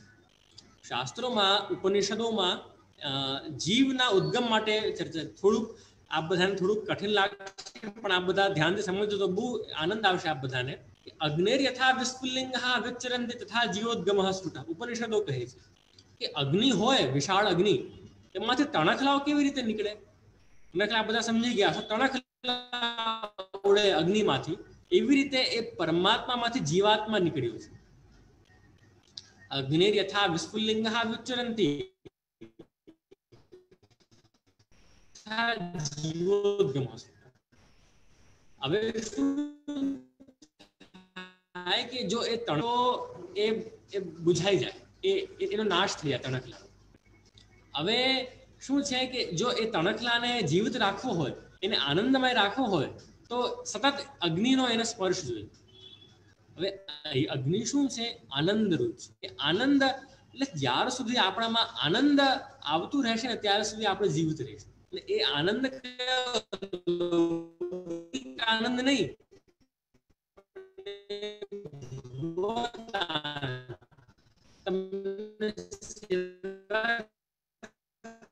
તમને પ્રભુના કપોલ પર હાથ લગાવતી વખતે જેવો આનંદ આવે, તણખલાને જીવિત રાખો, નહીં તો એ બુઝાઈ જશે. સમજી ગયા ને વાત? તો એટલે તું અર્જુન જેને વિચારે છે કે હું મારીશ, એ તો મરવાનું જ છે, અર્થાત આ દેહ. અને તું જેને, અને જે અમર છે, જે આ જીવાત્મા છે, તું કદાપી મારી શકવાનું જ નથી. એટલે તું શોક નહીં કર અને તારા ધનુષ ઉઠાવ અને આ લોકોનું વધ કર. કૃષ્ણ ભગવાનનું તાત્પર્ય આ જ છે. કૃષ્ણ ભગવાન અર્જુનની આખી સમસ્યાઓનો સ્ટેપ બાય સ્ટેપ એનો સમાધાન કરે છે. તો આ પ્રમાણે 23મો શ્લોક. હવે પ્રભુ આજ્ઞા કરે છે 27મો શ્લોક. ધ્રુવ મૃત્યુ ધ્રુવમ જન્મ મૃતસ્ય ચ તસ્માત અપરિહાર્યેર્થે ન ત્વમ શોચિતુમ અર્હસી. હું ઈચ્છા રાખું કે હું જે શ્લોક બોલું એ આ બધા પોતાના ઘરે પણ બોલજો મારી પાછળ, ભલે મ્યુટમાં જ બોલો કે વાંધો નહીં. ધ્રુવો મૃત્યુ ધ્રુવમ જન્મ મૃતસ્ય ચ. બધા બોલજો. જાતસ્ય હિ ધ્રુવો મૃત્યુ ધ્રુવમ જન્મ મૃતસ્ય ચ ન ત્વમ શોચિતુમ અર્હસી. તસ્માત અપરિહાર્યેર્થે ન ત્વમ શોચિતુમ અર્હસી. હવે પ્રભુ અહીંયા શું છે કે જાતસ્ય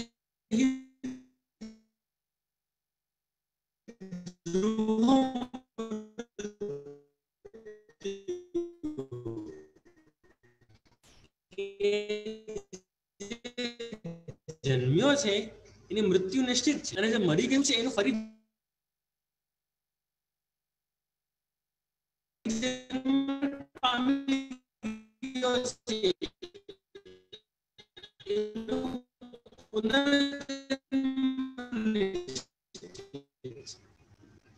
એટલે હવે ચિત્રકેતુ એક રાજા હતો આ વાતનો. મહાદેવજીને શંકરજીનો એને તપ કર્યો અને મહાદેવજીથી વરદાન મળ્યો એને કે એને પુત્ર થશે, અને એક પુત્ર થયો ચિત્રકેતુને. હવે જે બીજી થયો તો હવે બીજી જે રાણીઓ હતી એ લોકો આ રાણીથી અને આ પુત્ર વધારે એને પ્રિય કરતો હતો, અને પ્રજાને પણ આ રાણી વધારે પ્રિય થઈ ગઈ, કારણ કે આનાથી પુત્ર થયો, બે રાણીઓથી પુત્ર નહીં થયો રાજાને. નવો યુવરાજ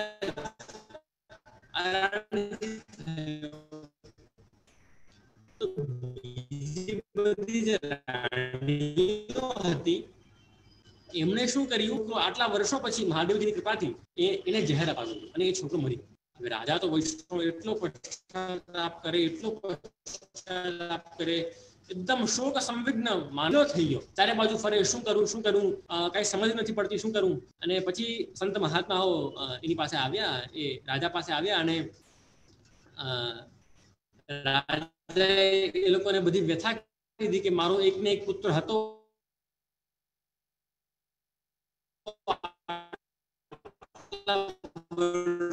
પછી એનો જન્મ થયો હતો, એવું સામર્થ્ય હતું કે એ લોકોએ એ જીવાત્માને બોલાવ્યા, એ જીવ હતો એને બોલાવ્યા અને કીધું કે અરે તને ખબર છે તારા માતા પિતાઓ જે છે એ કેટલા શોક કરે છે, કેટલા બધા વ્યાકુળ થઈ ગયા છે, એ લોકો ખાવાનું નથી ભાવતું, રાત્રે ઊંઘ નથી આવતી, અને તું કેમ આવું તે કર્યું? પછી જીવાત્મા હતો. જો કેટલું એક અદ્ભુત વાક્ય છે. કયા જન્મના માતા પિતા? મારા તો આટલા જન્મો થઈ ગયા છે, બધા જન્મ મારા માતા પિતાઓ હતા. તમે કયા માતા પિતા વિશે વાત?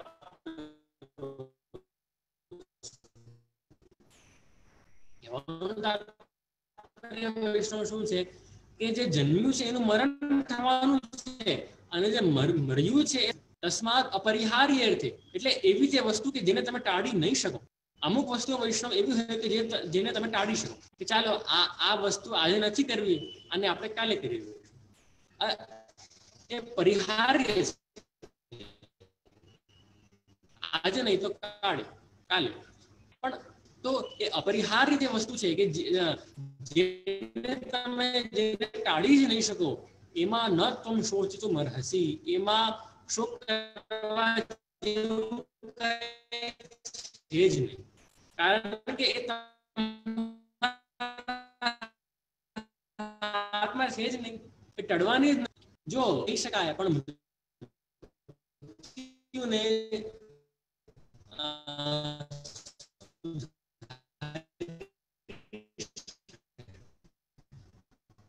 એ વાત યાદ રાખજો.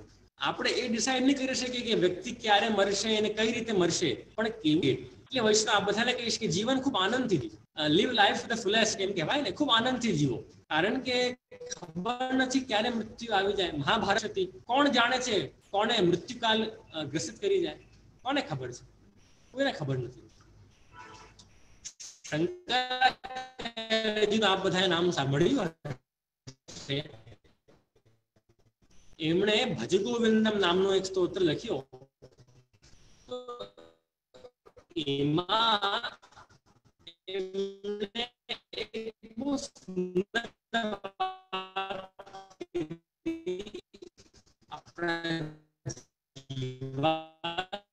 આપણા વિશે કે નલિની જલમતિ તરલમ તદ્વત જીવિતે એકદમ આમ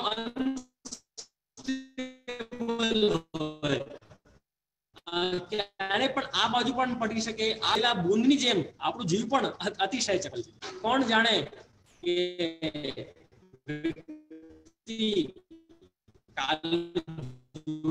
કે નહીં જોશે, કોણ જાણે, કઈ ખબર નથી. આપણે જીવનને જીવી લે, ખૂબ આનંદ કરજો.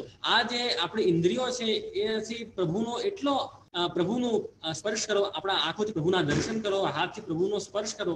એમ નહીં માનતા કે ચાલો હું ઉંમર વાળો થઈશ પછી પ્રભુ પુષ્ટાવીશ,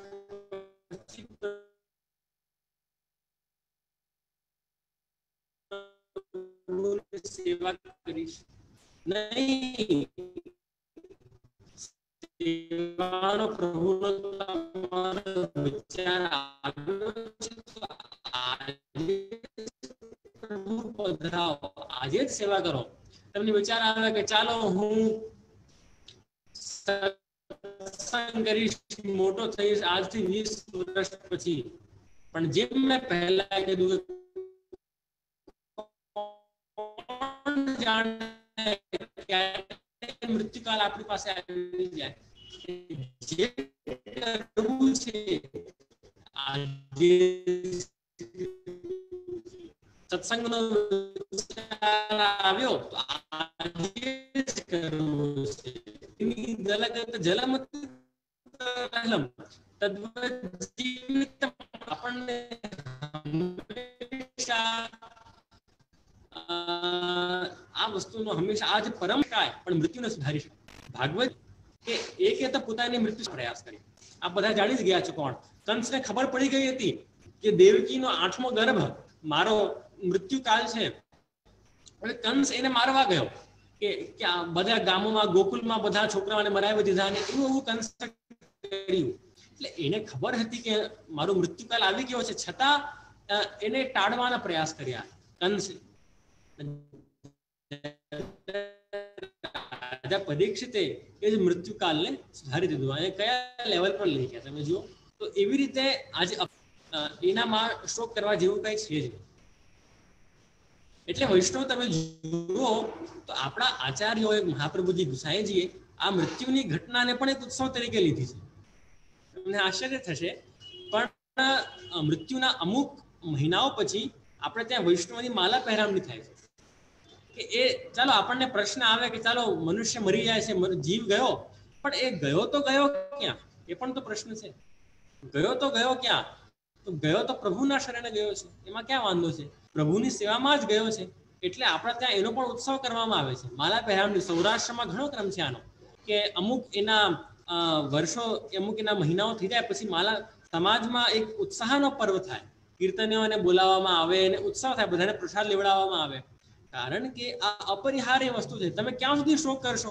ચાલો તમારા કોઈ પણ તમારા સગા સંબંધી ચાલ્યા ગયા, હવે તમે એક તો ઓપ્શન છે, તમે આખો દિવસ તમારા માથા પર હાથ લઈને બેસી જાઓ, અરે ચાલ્યા ગયા, હવે બહુ દુઃખ છે, જે અર્જુન કરે છે અહીંયા રણભૂમિમાં.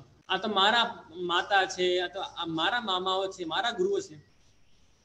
એમ પણ નથી કહેતો કે કોઈ મરી જાય તો દુઃખ પણ નહીં કરતા, એવું નથી. દુઃખ થવું જોઈએ અને દુઃખ હું તો કહું કરવું જ જોઈએ, કારણ કે આપણા સગા સંબંધીઓ છે, સહજ છે. પણ એ દુઃખ જે કરો એ લિમિટેડ કાળ માટે કરવું જોઈએ. એમ નહીં કે પછી વર્ષો સુધી એના દુઃખમાં લાગ્યા રહ્યા, પછી તમારા જીવનનું શું તાત્પર્ય? આપણે અહીંયા આવ્યા છે તો આપણું કઈ ઉદ્દેશ્ય છે જીવનમાં. બાકી તો તમે મનુષ્ય કેમ થયા? ચાલો મને કહો. તમને કોઈ પ્રાણી પ્રભુ કરી દેતા? આપણે મનુષ્ય થયા છે એટલે એનું કારણ છે કે આપણું એક ચોક્કસ ઉદ્દેશ્ય છે આ ધરતી પર આવવાનું. એ ઉદ્દેશ્યને વૈષ્ણવ બધા પૂરું કરજો. અને એ પ્રમાણે પ્રભુએ 27મા શ્લોકમાં અર્જુનને કીધું કે એટલે અર્જુન આ બધી વસ્તુ કેવી છે? અપરિહાર્ય છે. આને તું ટાળી નહીં શકે, એટલે તું આના પાછળ તું શોક કરવા લાયક ક્યારે છે જ નહીં. આવી રીતે પરમાત્માએ 27મા શ્લોકમાં આજ્ઞા કરી અને પછી ઘણી ચર્ચાઓ કરે છે તરીકે જુએ છે. અને પછી પ્રભુ એક ખૂબ સુંદર આજ્ઞા આ 37 શ્લોકમાં કરે છે. જેની પાસે બુક હશે એ જોશો. આમાં 31 છે, આમાં 38 છે, 37 નથી. 37 શ્લોકમાં પ્રભુ આજ્ઞા કરે છે કે હતો વા પ્રાપ્સી સ્વર્ગમ જીત્વા વા ભોક્ષસે મહિમ તસ્માદ ઉત્તિષ્ઠ કૌંતેય યુદ્ધાય કૃત નિશ્ચય. પરમાત્મા કહે છે કે હે અર્જુન, તારા બંને હાથમાં લાડવા છે. કેમ? કારણ કે જો તું મર્યો, હતો વા પ્રાપ્સી સ્વર્ગમ, તને સ્વર્ગ મળશે. શાસ્ત્રો એમ કહે છે કે જો ક્ષત્રિય રણભૂમિમાં મરી જાય લડતો એને સ્વર્ગ પ્રાપ્ત થાય, અને જો તો જીતી જશે તો તને ધરતીનો રાજ્ય મળવાનો છે. એટલે તું જો મરશે તો પણ ફાયદો, જીવિત રહેશે તો પણ ફાયદો. એટલે અર્જુન તું ઉભો થા. તસ્માત ઉત્તિષ્ઠ કૌંતેય. કૌંતી એટલે કુંતી પુત્ર અર્જુન, ઉભો થા અને યુદ્ધાય કૃત નિશ્ચય. યુદ્ધ માટે તું નિશ્ચય કર કે હું લડીશ, હું જીતીશ અને મને ધર્મને જીતાડવું છે. એ ભાવનાથી તું ઉભો થા. જેમ આપણે ગઈકાલે ચર્ચા કરી કે હું લડીશ, હું જીતીશ, હું હારીશ નહીં, પણ મને ધર્મને જીતાડવું છે. મને એક ખૂબ સુંદર એક વાત યાદ આવે છે. ઇન્ડિયાના પ્રાઇમ મિનિસ્ટર થઈ ગયા અટલ બિહારી વાજપેયી. આ બધાએ એનું નામ તો સાંભળ્યું હશે. એને પાર્લામેન્ટમાં એ વખતે એવું કીધું હતું કે સત્તા કા ખેલ તો यूं ही चलेगा, सरकारें आएंगी जाएंगी, पार्टियां बनेंगी बिगड़ेंगी, मगर ये देश रहना चाहिए इस देश का लोकतंत्र अमर रहना. અટલ બિહારી વાજપેયીએ શું વાત કરી કે આ સત્તાનો ખેલ તો આમ જ ચાલશે. સરકારે આएंगी जाएंगी, પાર્ટિयां बनेंगी बिगड़ेंगी, ક્યારે કોંગ્રેસ આવશે, ક્યારે બીજેપી આવશે, પણ મુખ્ય વાત શું છે? ये देश रहना चाहिए, इस देश का लोकतंत्र अमर रहना. इस बात અહીંયા કૃષ્ણ ભગવાન અર્જુનને કહે છે કે હું લડીશ, હું જીતીશ, હું હારીશ એમ નહીં, પણ મને ધર્મને જીતાડવું છે, મને ધર્મને લડાવવું છે. એ ભાવશાળી અર્જુન લડ. અને પછી 38મા શ્લોકમાં 38th શ્લોકમાં આ બધાને સ્ક્રીન પર દેખાતું હશે આ શ્લોક. હવે આપણી પાસે 5-10 મિનિટ રહી ગઈ છે, તો એમાં આપણે 1-2 શ્લોક લાસ્ટમાં ચર્ચા કરી લઈએ, પછી આપણે આજના સત્રને સમાપ્ત કરીશું. પ્રભુ આજ્ઞા કરે છે કે સુખ દુઃખે સમય કૃત્વા લાભા લાભો જયા જયુ તો યુદ્ધા યુજ્જસ્વ નૈવમ પાપમ વાપ્સ્યસી. પ્રભુ અર્જુનને શું આજ્ઞા કરે છે કે સુખ અને દુઃખને સમાન કરીને, લાભ અને લાભને, જય અને પરાજયને, આ બધી વસ્તુને તું સમાન કરી દે. અને એટલે તો યુદ્ધ માટે યુદ્ધ કર, એનાથી તને પાપ નહીં નડે. હવે વાત એવી છે વૈષ્ણવ કે આપણે લોકોએ છે ને સુખ અને દુઃખની ડેફિનેશન આપણા પ્રમાણે જ બનાવી લીધી છે.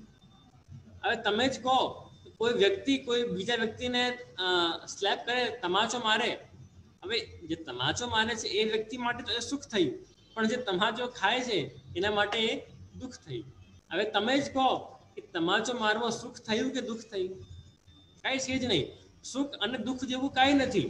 તો તો જીવનમાં આ દ્વંદ્વથી આપણને મુક્ત થવું છે. સુખ દુઃખ આપણને આપણા કાર્યમાં ધ્યાન આપવું છે. સુખ પણ થાય તો ઠીક, દુઃખ પણ થાય તો ઠીક. આપણે જીતીએ તો પણ ઠીક આપણા કાર્યમાં, નહીં જીતીએ તો પણ ઠીક. આપણને કાર્યથી લાભ થાય, પ્રોફિટ થાય તો પણ ઠીક, અલાભ થાય, લોસ થાય તો પણ ઠીક. એટલે આપણને લડવું છે તો યુદ્ધ માટે, તો યુદ્ધાય યુજ્યસ્વ. આમાં તમે જુઓ બીજી પંક્તિમાં, તો યુદ્ધ માટે લડાઈ કર. સુખ દુઃખ માટે, પ્રોફિટ કે લોસ માટે લડાઈ નહીં કર. અર્જુન, તું તારા ધર્મ માટે લડાઈ કર. એ પ્રભુ આજ્ઞા કરે છે. એક વખતનો પ્રસંગ છે કે શેઠ અને શેઠાણી બે લોકો હતા, અને એ લોકો ખૂબ બહુ સમૃદ્ધ લોકો હતા, અને એ લોકો ખૂબ વિશાળ ઘર, અને જે શેઠજી હતા એ બિઝનેસમેન હતા, અને સામેના ઘરમાં કન્સ્ટ્રક્શન ચાલતું તો ત્યાં બધા મજૂરો આવે. હવે આજે શેઠ બિઝનેસમેન હતા, એ ખૂબ વ્યસ્ત હતા. આની પાસે પોતાની પત્નીને આપવાનો સમય જ નહીં, અને ભોજન કરવા પણ સાથે નહીં આવે, અને એકદમ પોતાના કામમાં જ વ્યસ્ત રહે. જે પત્ની હતા એ ખૂબ દુઃખ કરતા હતા કે અરે, મને તો કેવા પતિ મળ્યા છે, મારું જીવન કેવું કે મારા પતિ તો મારી જોડે ભોજન પણ નથી કરતા.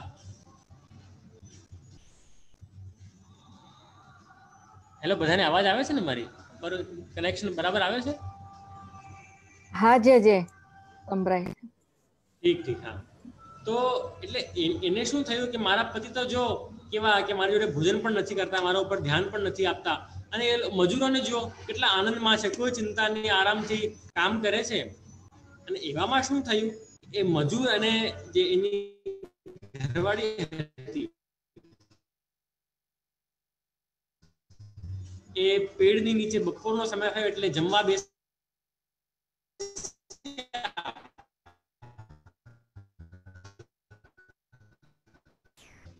અને જમવા બેસતા હતા તો આ શેઠાને જોતા હતા, બધા દ્રશ્ય સંતુષ્ટ છે. અને ત્યારે જે મજૂર અને જે એની ઘરવાળી હતી એ લોકો આ શેઠાણીને જોતા હતા કે ઓહો, આ શેઠાણી તો કેટલા ભાગ્યશાળી, અમે તો આ પેડની નીચે બેસીને ખાઈએ છીએ, આ તો સોનાની થાળીમાં જમતા હશે, કેટલા નોકરો, આને તો રસોઈ પણ નહીં બનાવવી પડે. હવે તમે વિચારો તો શેઠાણીને એમ હતું કે મજૂર અને એની ઘરવાળી સુખી છે, અને મજૂર અને એની ઘરવાળીને શું છે કે શેઠાણી સુખી છે. સમજાય ને વૈષ્ણવ વાતને? એટલે આ તાત્પર્ય શું છે કે આપણને હંમેશા, જે મેં પહેલા કીધું કે આપણે જ્યાં છીએ એમાં સુખી નહીં દેખાઈશું, પણ મુખ્ય વાત તો એ છે કે આપણે જ્યાં છીએ ત્યાં જ સુખી છે. એટલે સુખ અને દુઃખ આપણી રીતે આપણે લઈ લીધી છે. સુખ દુઃખ એટલે પ્રભુ આગે કરે છે કે આ બંને બધી વસ્તુઓને છોડ. સુખ દુઃખે સમય કૃત્વા લાભા લાભવ જયા જયું તતો યુદ્ધાય યુજસ્વ નૈવમ પાપમ વાપસે. આપણા સૂરદાસજી તો ગાય કે સુખ દુઃખ લાભ અલાભ સહજ ગતિ કહાલો મરીએ રોય. આ સુખ થયું, દુઃખ થયું, લાભ થયું, અલાભ થયું, આ બધી વસ્તુ પાછળ તમે ક્યાં સુધી રડશો? કારણ કે આ બધી વસ્તુ તો ચાલવાની જ છે. આવામાં કરવું શું? તો સૂરદાસ પ્રભુ સુખ કે સાગર ચરણ કમલ. આપણા જે સૂરદાસજીના પ્રભુ છે એ સુખના સાગર છે. એમના નેત્રોમાં મન લગાડો વૈષ્ણવ, એમના ચરણારવિંદમાં મન લગાડો, એટલે પછી તમને કોઈ ચિંતા જ નથી.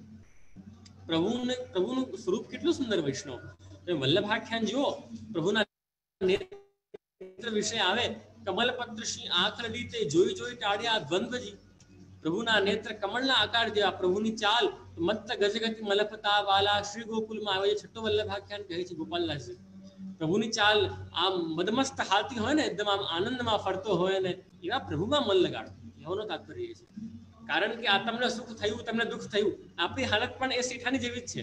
તમને અમેરિકા બેસે પછી થાય કે આ ઇન્ડિયા વાળા કેટલા સુખી છે, અને ઇન્ડિયામાં અમને ખબર છે, બધા કહે કે ઓહો અમેરિકા વાળા કેટલા સુખી છે. લોસ એન્જલિસમાં એ લોકો તો હોલિવૂડના શહેરમાં બેસ્યા, એ લોકોને તો કેટલું સુખ. એટલે કહેવાનું તાત્પર્ય મારું એટલું છે કે આ સુખ દુઃખ બધું નકામું છે, આ લોકો પાછળ જાઓ જ નહીં. અને પ્રભુ એમ આજ્ઞા કરે છે, એટલે તું અર્જુન યુદ્ધાય યુજસ્વ, તું યુદ્ધ માટે યુદ્ધ.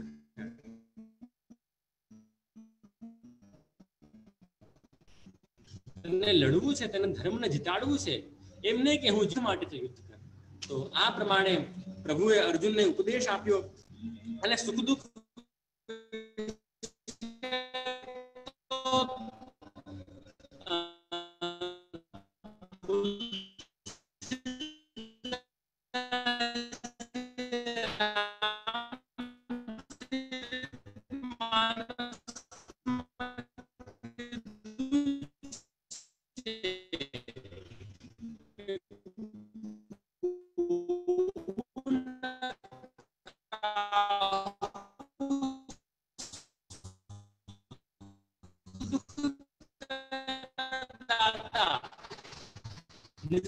कर्म फल भोग ही सब भ्राता।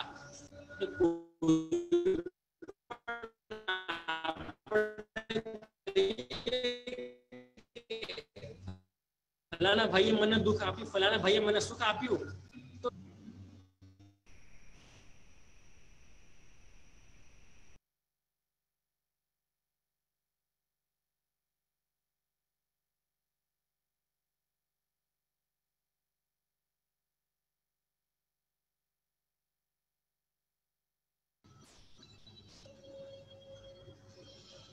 હેલો, હા આવે છે ને બરાબર? વિડિયો આવે છે બરાબર મારી? હા જે જે અબી આયો, જતું રહેલું પણ આપ ફરી બિરાજીએ. હવે વૈષ્ણવ આજનો આપણે અંતિમ શ્લોક જોઈ લઈએ, 40મો શ્લોક.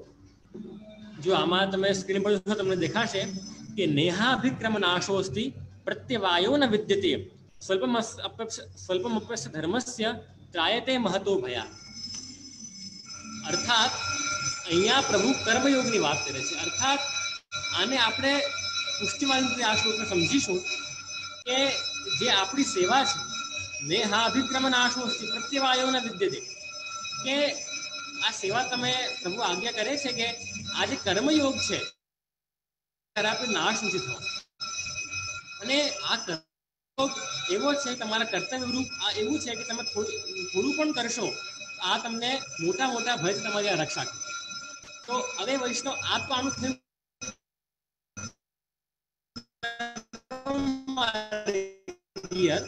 આપણે આનું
જે આપશ્રીનો અવાજ નથી આવતો.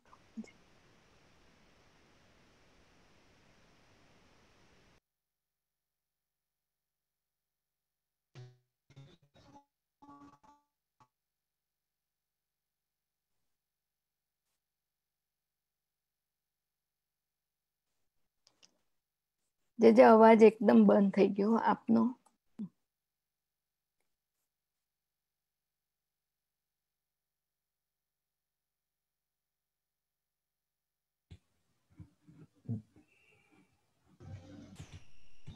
હા, બહુ બધા આજે ગડબડ થાય છે આ વાઈફાઈ ની, પણ કઈ વાંધો નહીં, આપણે આગળ ચાલીએ. તો પ્રભુ આજ્ઞા કરે છે કે જે મારી સેવા કરે છે એનો ક્યારે પણ નાશ નથી થતો. આપણને ઘણી વખત એવો વૈષ્ણવ વિચાર આવે કે ચાલો આપણે જીવનભર સેવા કરીએ, બાબા આજ્ઞા કરે છે કે સેવા કરો, સત્સંગ કરો, પણ એનાથી શું ફાયદો? વૈષ્ણવ વાર્તામાં એક પ્રસંગ આવે છે એક ઉંમરવાળા બાનો કે એમણે આખું જીવન સેવા કરી અને પછી આખું જીવન સેવા કરી તો આખા ગામવાળાઓ ચર્ચા કરે કે બધા બા પાસે આવ્યા કે બા તમે કહો, તમે આખું જીવન સેવા કરી, તમને શું મળ્યું? પછી તમારી પાસે વધારે પૈસા નથી, તમારી પાસે વધારે સમૃદ્ધિ, તમને એવું શું મળ્યું? તમારી આ સેવાનું ફળ શું? તમે 50 વર્ષ સેવા કરી એનું શું ફળ? હવે જે બા હતા એ ખૂબ જ ગુસાઈના પાત્ર વૈષ્ણવ હતા, એટલે એ બાએ હસીને જે બધા બેસ્યા હતા એમને કીધું કે એવું છે ને ભાઈ કે એક દિવસ હું પ્રભુને જગાડતી હતી અને મંગલભોગ ધરતી હતી અને પ્રભુ મારી સામે જોઈને હસ્યા, એ જ મારી જીવનની સેવાનું ફળ. વિચારો વૈષ્ણવ, 50 વર્ષની સેવાનું ફળ કેવલ એક પ્રભુની મુસ્કાન. એટલે આનું તાત્પર્ય શું થયું કે એ જે જગતના નાથ યુનિવર્સલ પાવર જો આપણી સામે જો એક વખત હશે પણ શું એ મોટી વસ્તુ નથી? બહુ મોટી વસ્તુ છે વૈષ્ણવ. એટલે એવું ક્યારે પણ નહીં માનતા કે આપણે જે સેવા કરીએ છીએ એનો પ્રભુ અંગીકાર કરે છે કે નથી કરતા, અને એનું શું ફળ? અરે પ્રભુ જ ફળ છે. હરિયાજી આગળ કરે કે આપણા સંપ્રદાયની વિલક્ષણતા જ એ છે કે આપણા ત્યાં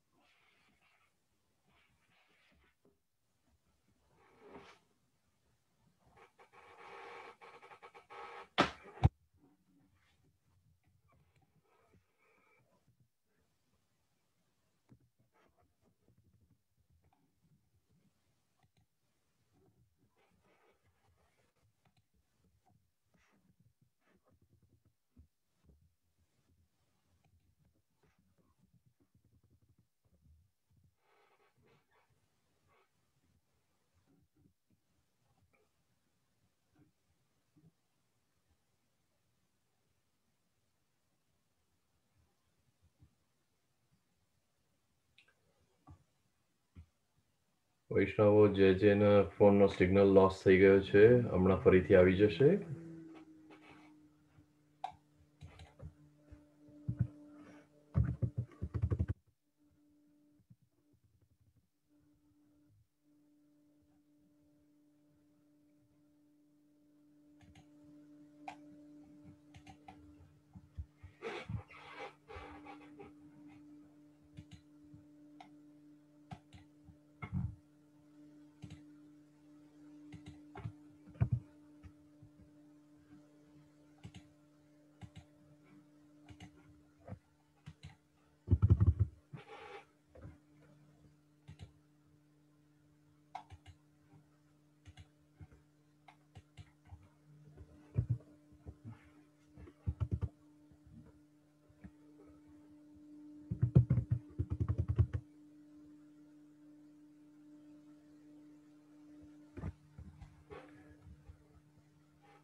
વૈષ્ણવો જે વિરાજે છે, give me 1 minute.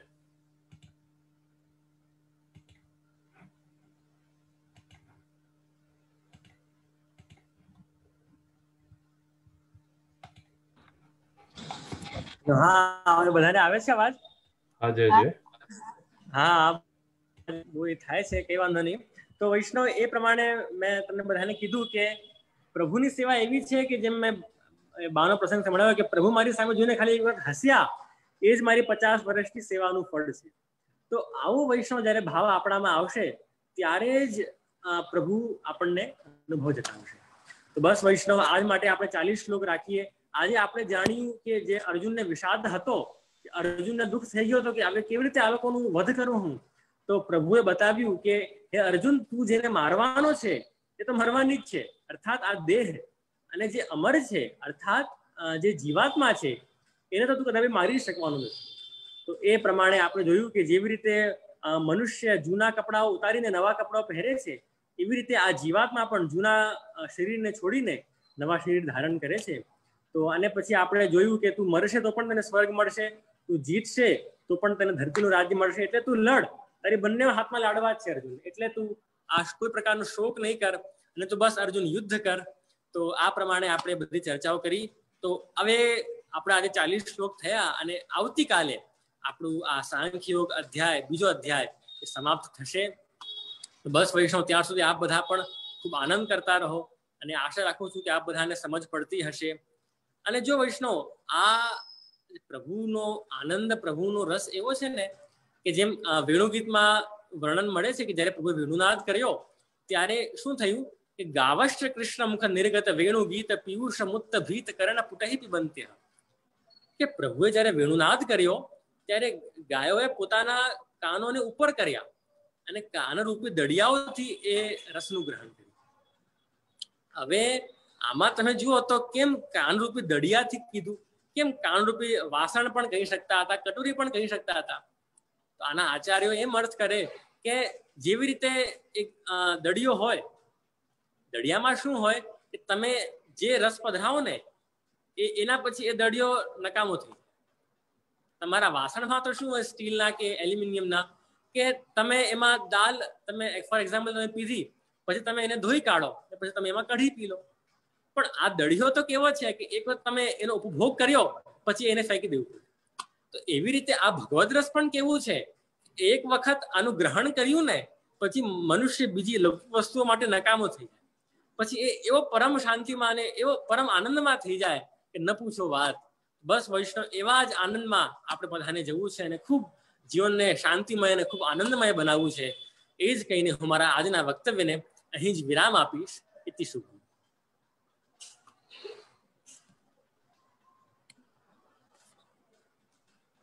જે આપણા ચરણોમાં દંડવત પ્રણામ. બહુ સુંદર આ સમજાયું કે આપણો દેહ શું છે અને આપણે શું લઈને જવાના, શું મૂકીને જવાના, એ બહુ સુંદર સમજાયું. અને દંડવત પ્રણામ જે અને કાલે બિરાજતો જે જરૂર જરૂર. કાલે હું ઇન્ટરનેટ નો જરૂર કઈક કરીશ, કઈ ઉપાય કરીશ, કઈ સારું થાય તો આનંદ આવશે. કાલે 2-3 વાર કપાયા પછી આનંદ નહીં આવે. જે ભાર્ગવ પ્રણામ. આપણે ટેકનોલોજીના નાના મોટા પ્રોબ્લેમ આવે તો ચિંતા ના કરતા. આપ બહુ સુંદર વચનામૃત આપ બધાને લાભ આપો છો. That is very important. Technical difficulty તો થાય ન થાય એનું આપણે કોઈ ચિંતા નહીં કરવાની. આ બધાને સમજ પડે છે? હા, જરૂરથી, કેમ નહીં. હા, તો ખાસ શ્રીજી મંદિર ટ્રસ્ટી અને મંદિર બેન તરફથી ખાસ આપણને દંડવત પ્રણામ. અને આવતીકાલે આપણા છેલ્લો દિવસ છે અને we will be ready to listen to your Vachanamrut. અને ટેકનિકલ ડિફિકલ્ટી તો ચિંતા ના કરતા. We will wait for you to come and connect with us again. ના જરૂર. હા, જે રેખાના કોટી કોટી દંડવત પ્રણામ. રેખાબેન આશીર્વાદ. ખૂબ ખૂબ આનંદ આવે છે. કાલની રાહ જોશું આપની. હવે બધા વૈષ્ણવને ખોલી એટલે આપણને દંડવત કરી લે આપને. જય દંડવત પ્રણામ. અને વૈષ્ણવ લાઈન ઇઝ ઓપન. અનમ્યુટ કરીને તમે જે આપના કોમલ ચરણોમાં કોટી કોટી દંડવત પ્રણામ.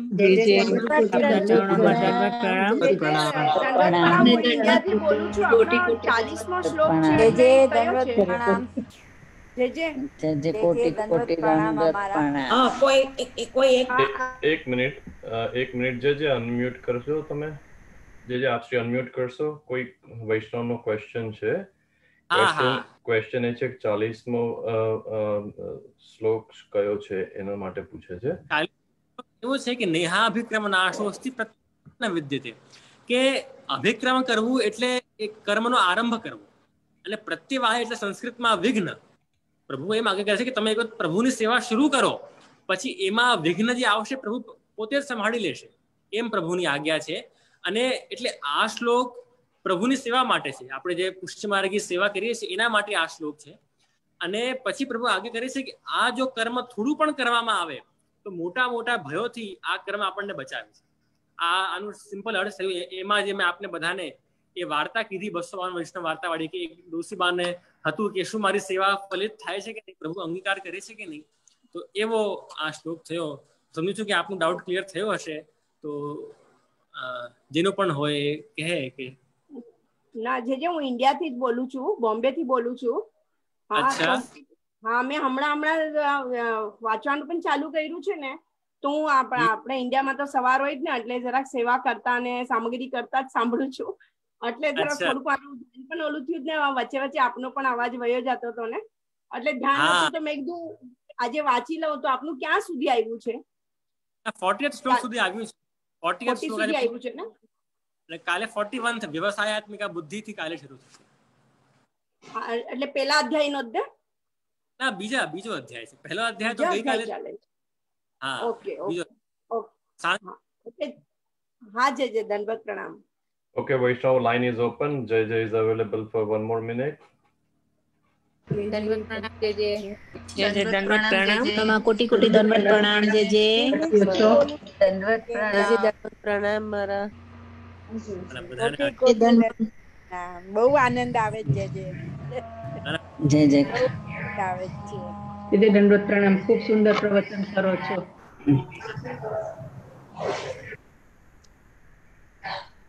બસ તો હવે પ્રણામ જય શ્રી જે આપને દંડવત પ્રણામ. આપને દંડવત પ્રણામ જે વૈષ્ણવો જે પધારી ગયા છે, ટાઈમ ટુ સે જય શ્રી કૃષ્ણ. અનમ્યુટ કરીને જય શ્રી કૃષ્ણ કહી દો.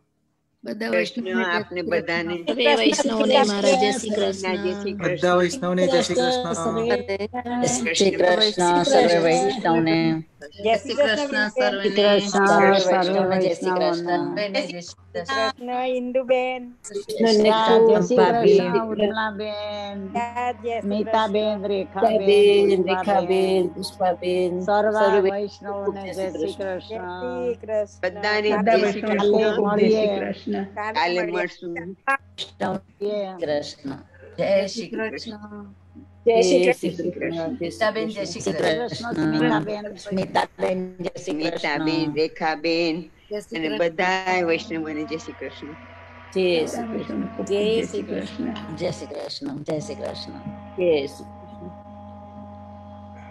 થેન્ક યુ મુનિ સ્મિતા. જય શ્રી કૃષ્ણ રેખાબેન. જય શ્રી કૃષ્ણ. જય શ્રી કૃષ્ણ. જય શ્રી કૃષ્ણ રેખાબેન. જય શ્રી કૃષ્ણ. જય શ્રી કૃષ્ણ રેખાબેન જય શ્રી કૃષ્ણ. હા જય શ્રી કૃષ્ણ. ખૂબ ખૂબ આનંદ કરાવું છું. Thank you. ઠાકોરજીની કૃપા, બધાની કૃપા છે. બસ એવી કૃપા આપણી પર વરસતી રહે હંમેશા. બસ બસ. હસુમતીબેન બા જય શ્રી કૃષ્ણ. જય શ્રી કૃષ્ણ. જય શ્રી કૃષ્ણ. જય શ્રી કૃષ્ણ. જય શ્રી કૃષ્ણ. શ્રી કૃષ્ણ અંજુબેન. જય શ્રી કૃષ્ણ બીનુબેન. જય શ્રી કૃષ્ણ સ્મિતાબેન. જય શ્રી કૃષ્ણ. ચાલો જય શ્રી આવી ગયા હવે. Okay, Vaishnava, we're gonna start YouTube video.